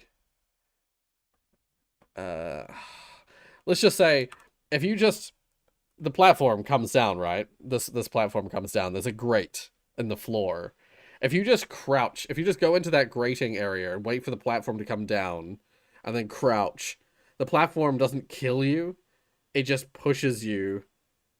And if you're crouched inside the grate area, the platform won't budge. It'll just keep trying to push down, even though you're in the way.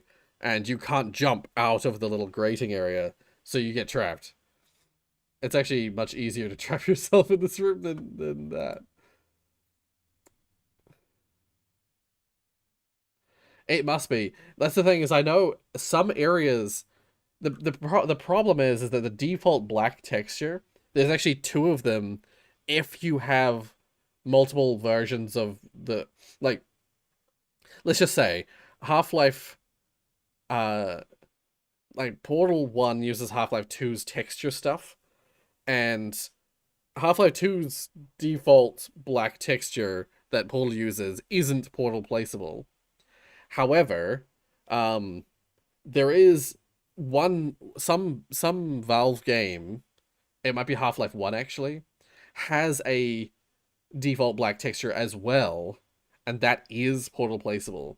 So there's a bunch of places that I found that were using the wrong maps that were either not made by me or were helped by someone else, had instances of this black texture from a different game that was Portal placeable, and I tried to go through and like replace them all throughout the mod, but I must have missed some of them.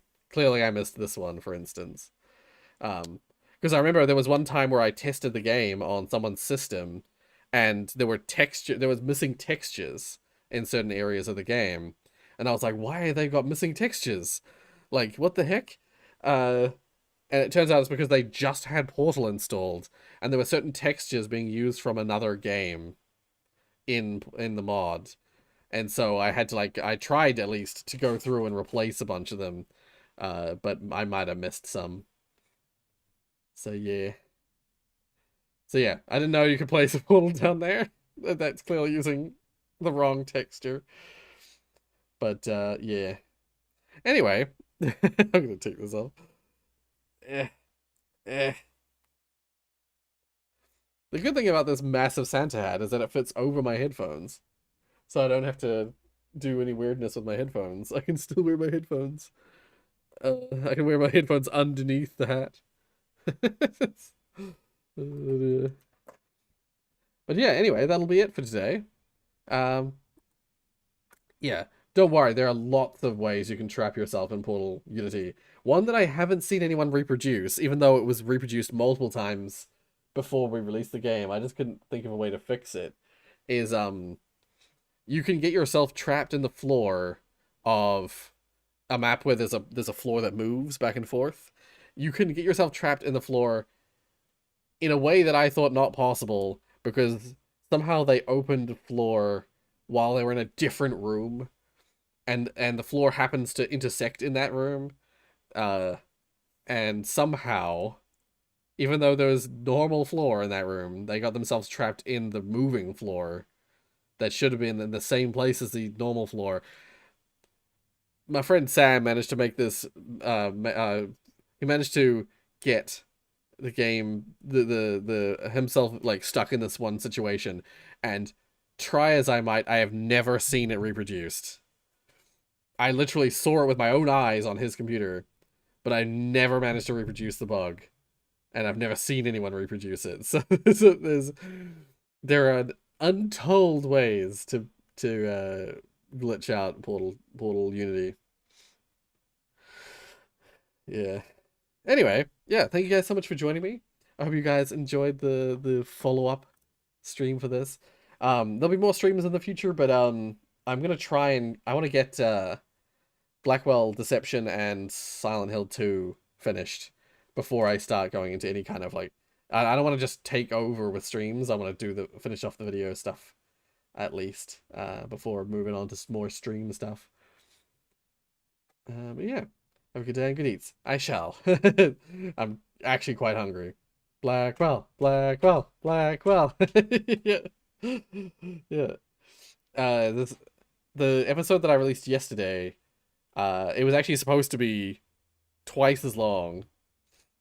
But, well, let's just say that I recorded way more, but I realized as I was editing that I was like, oh, this is way too long for an episode. So I was like, okay, I'll halve it. I'll cut it in half down the middle because there was a good like switch over point that I could cut it right down the middle. And so yeah, the next episode of Blackwell will be the rest of the episode. It's so easy to just get sucked in. It is. Like that one episode, let's just say the previous episode I had recorded for about the same amount of time. I recorded for about an hour. Episode 3, I think. Was it 3 or 4? 3. I forget how many episodes we've done now.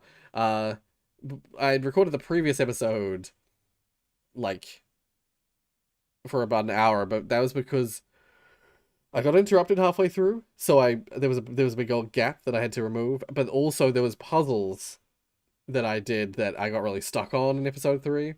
I think it's episode 3. And so I was like, oh, I'll record for like an hour for this episode. And then the following episode, I accidentally also recorded for an hour. But there was no gaps. There's no like break points or any like, there wasn't any like puzzles I got super stuck on. So, yeah. Ooh, I ended up with like just an episode that was just way too long. So I was like, all right, I'll cut this in half. So yeah, tomorrow, another episode of Blackwell coming. And then I'm going to try and finish off the Silent Hill and Blackwell Deception. And yeah, hope you guys look forward to that. And I'll see you all in the next thing. Either tomorrow or on Saturday. Yeah. Alright. Have a good night, guys. Have good sleep. Good eats. You still plan to do... Yes, that is still on my list of things. Like, that's planned for immediate future series things. So, yeah. I just need to get through Silent Hill 2 and some other stuff. Yeah. Yep. All right. See you guys. Good seeing you all. Bye.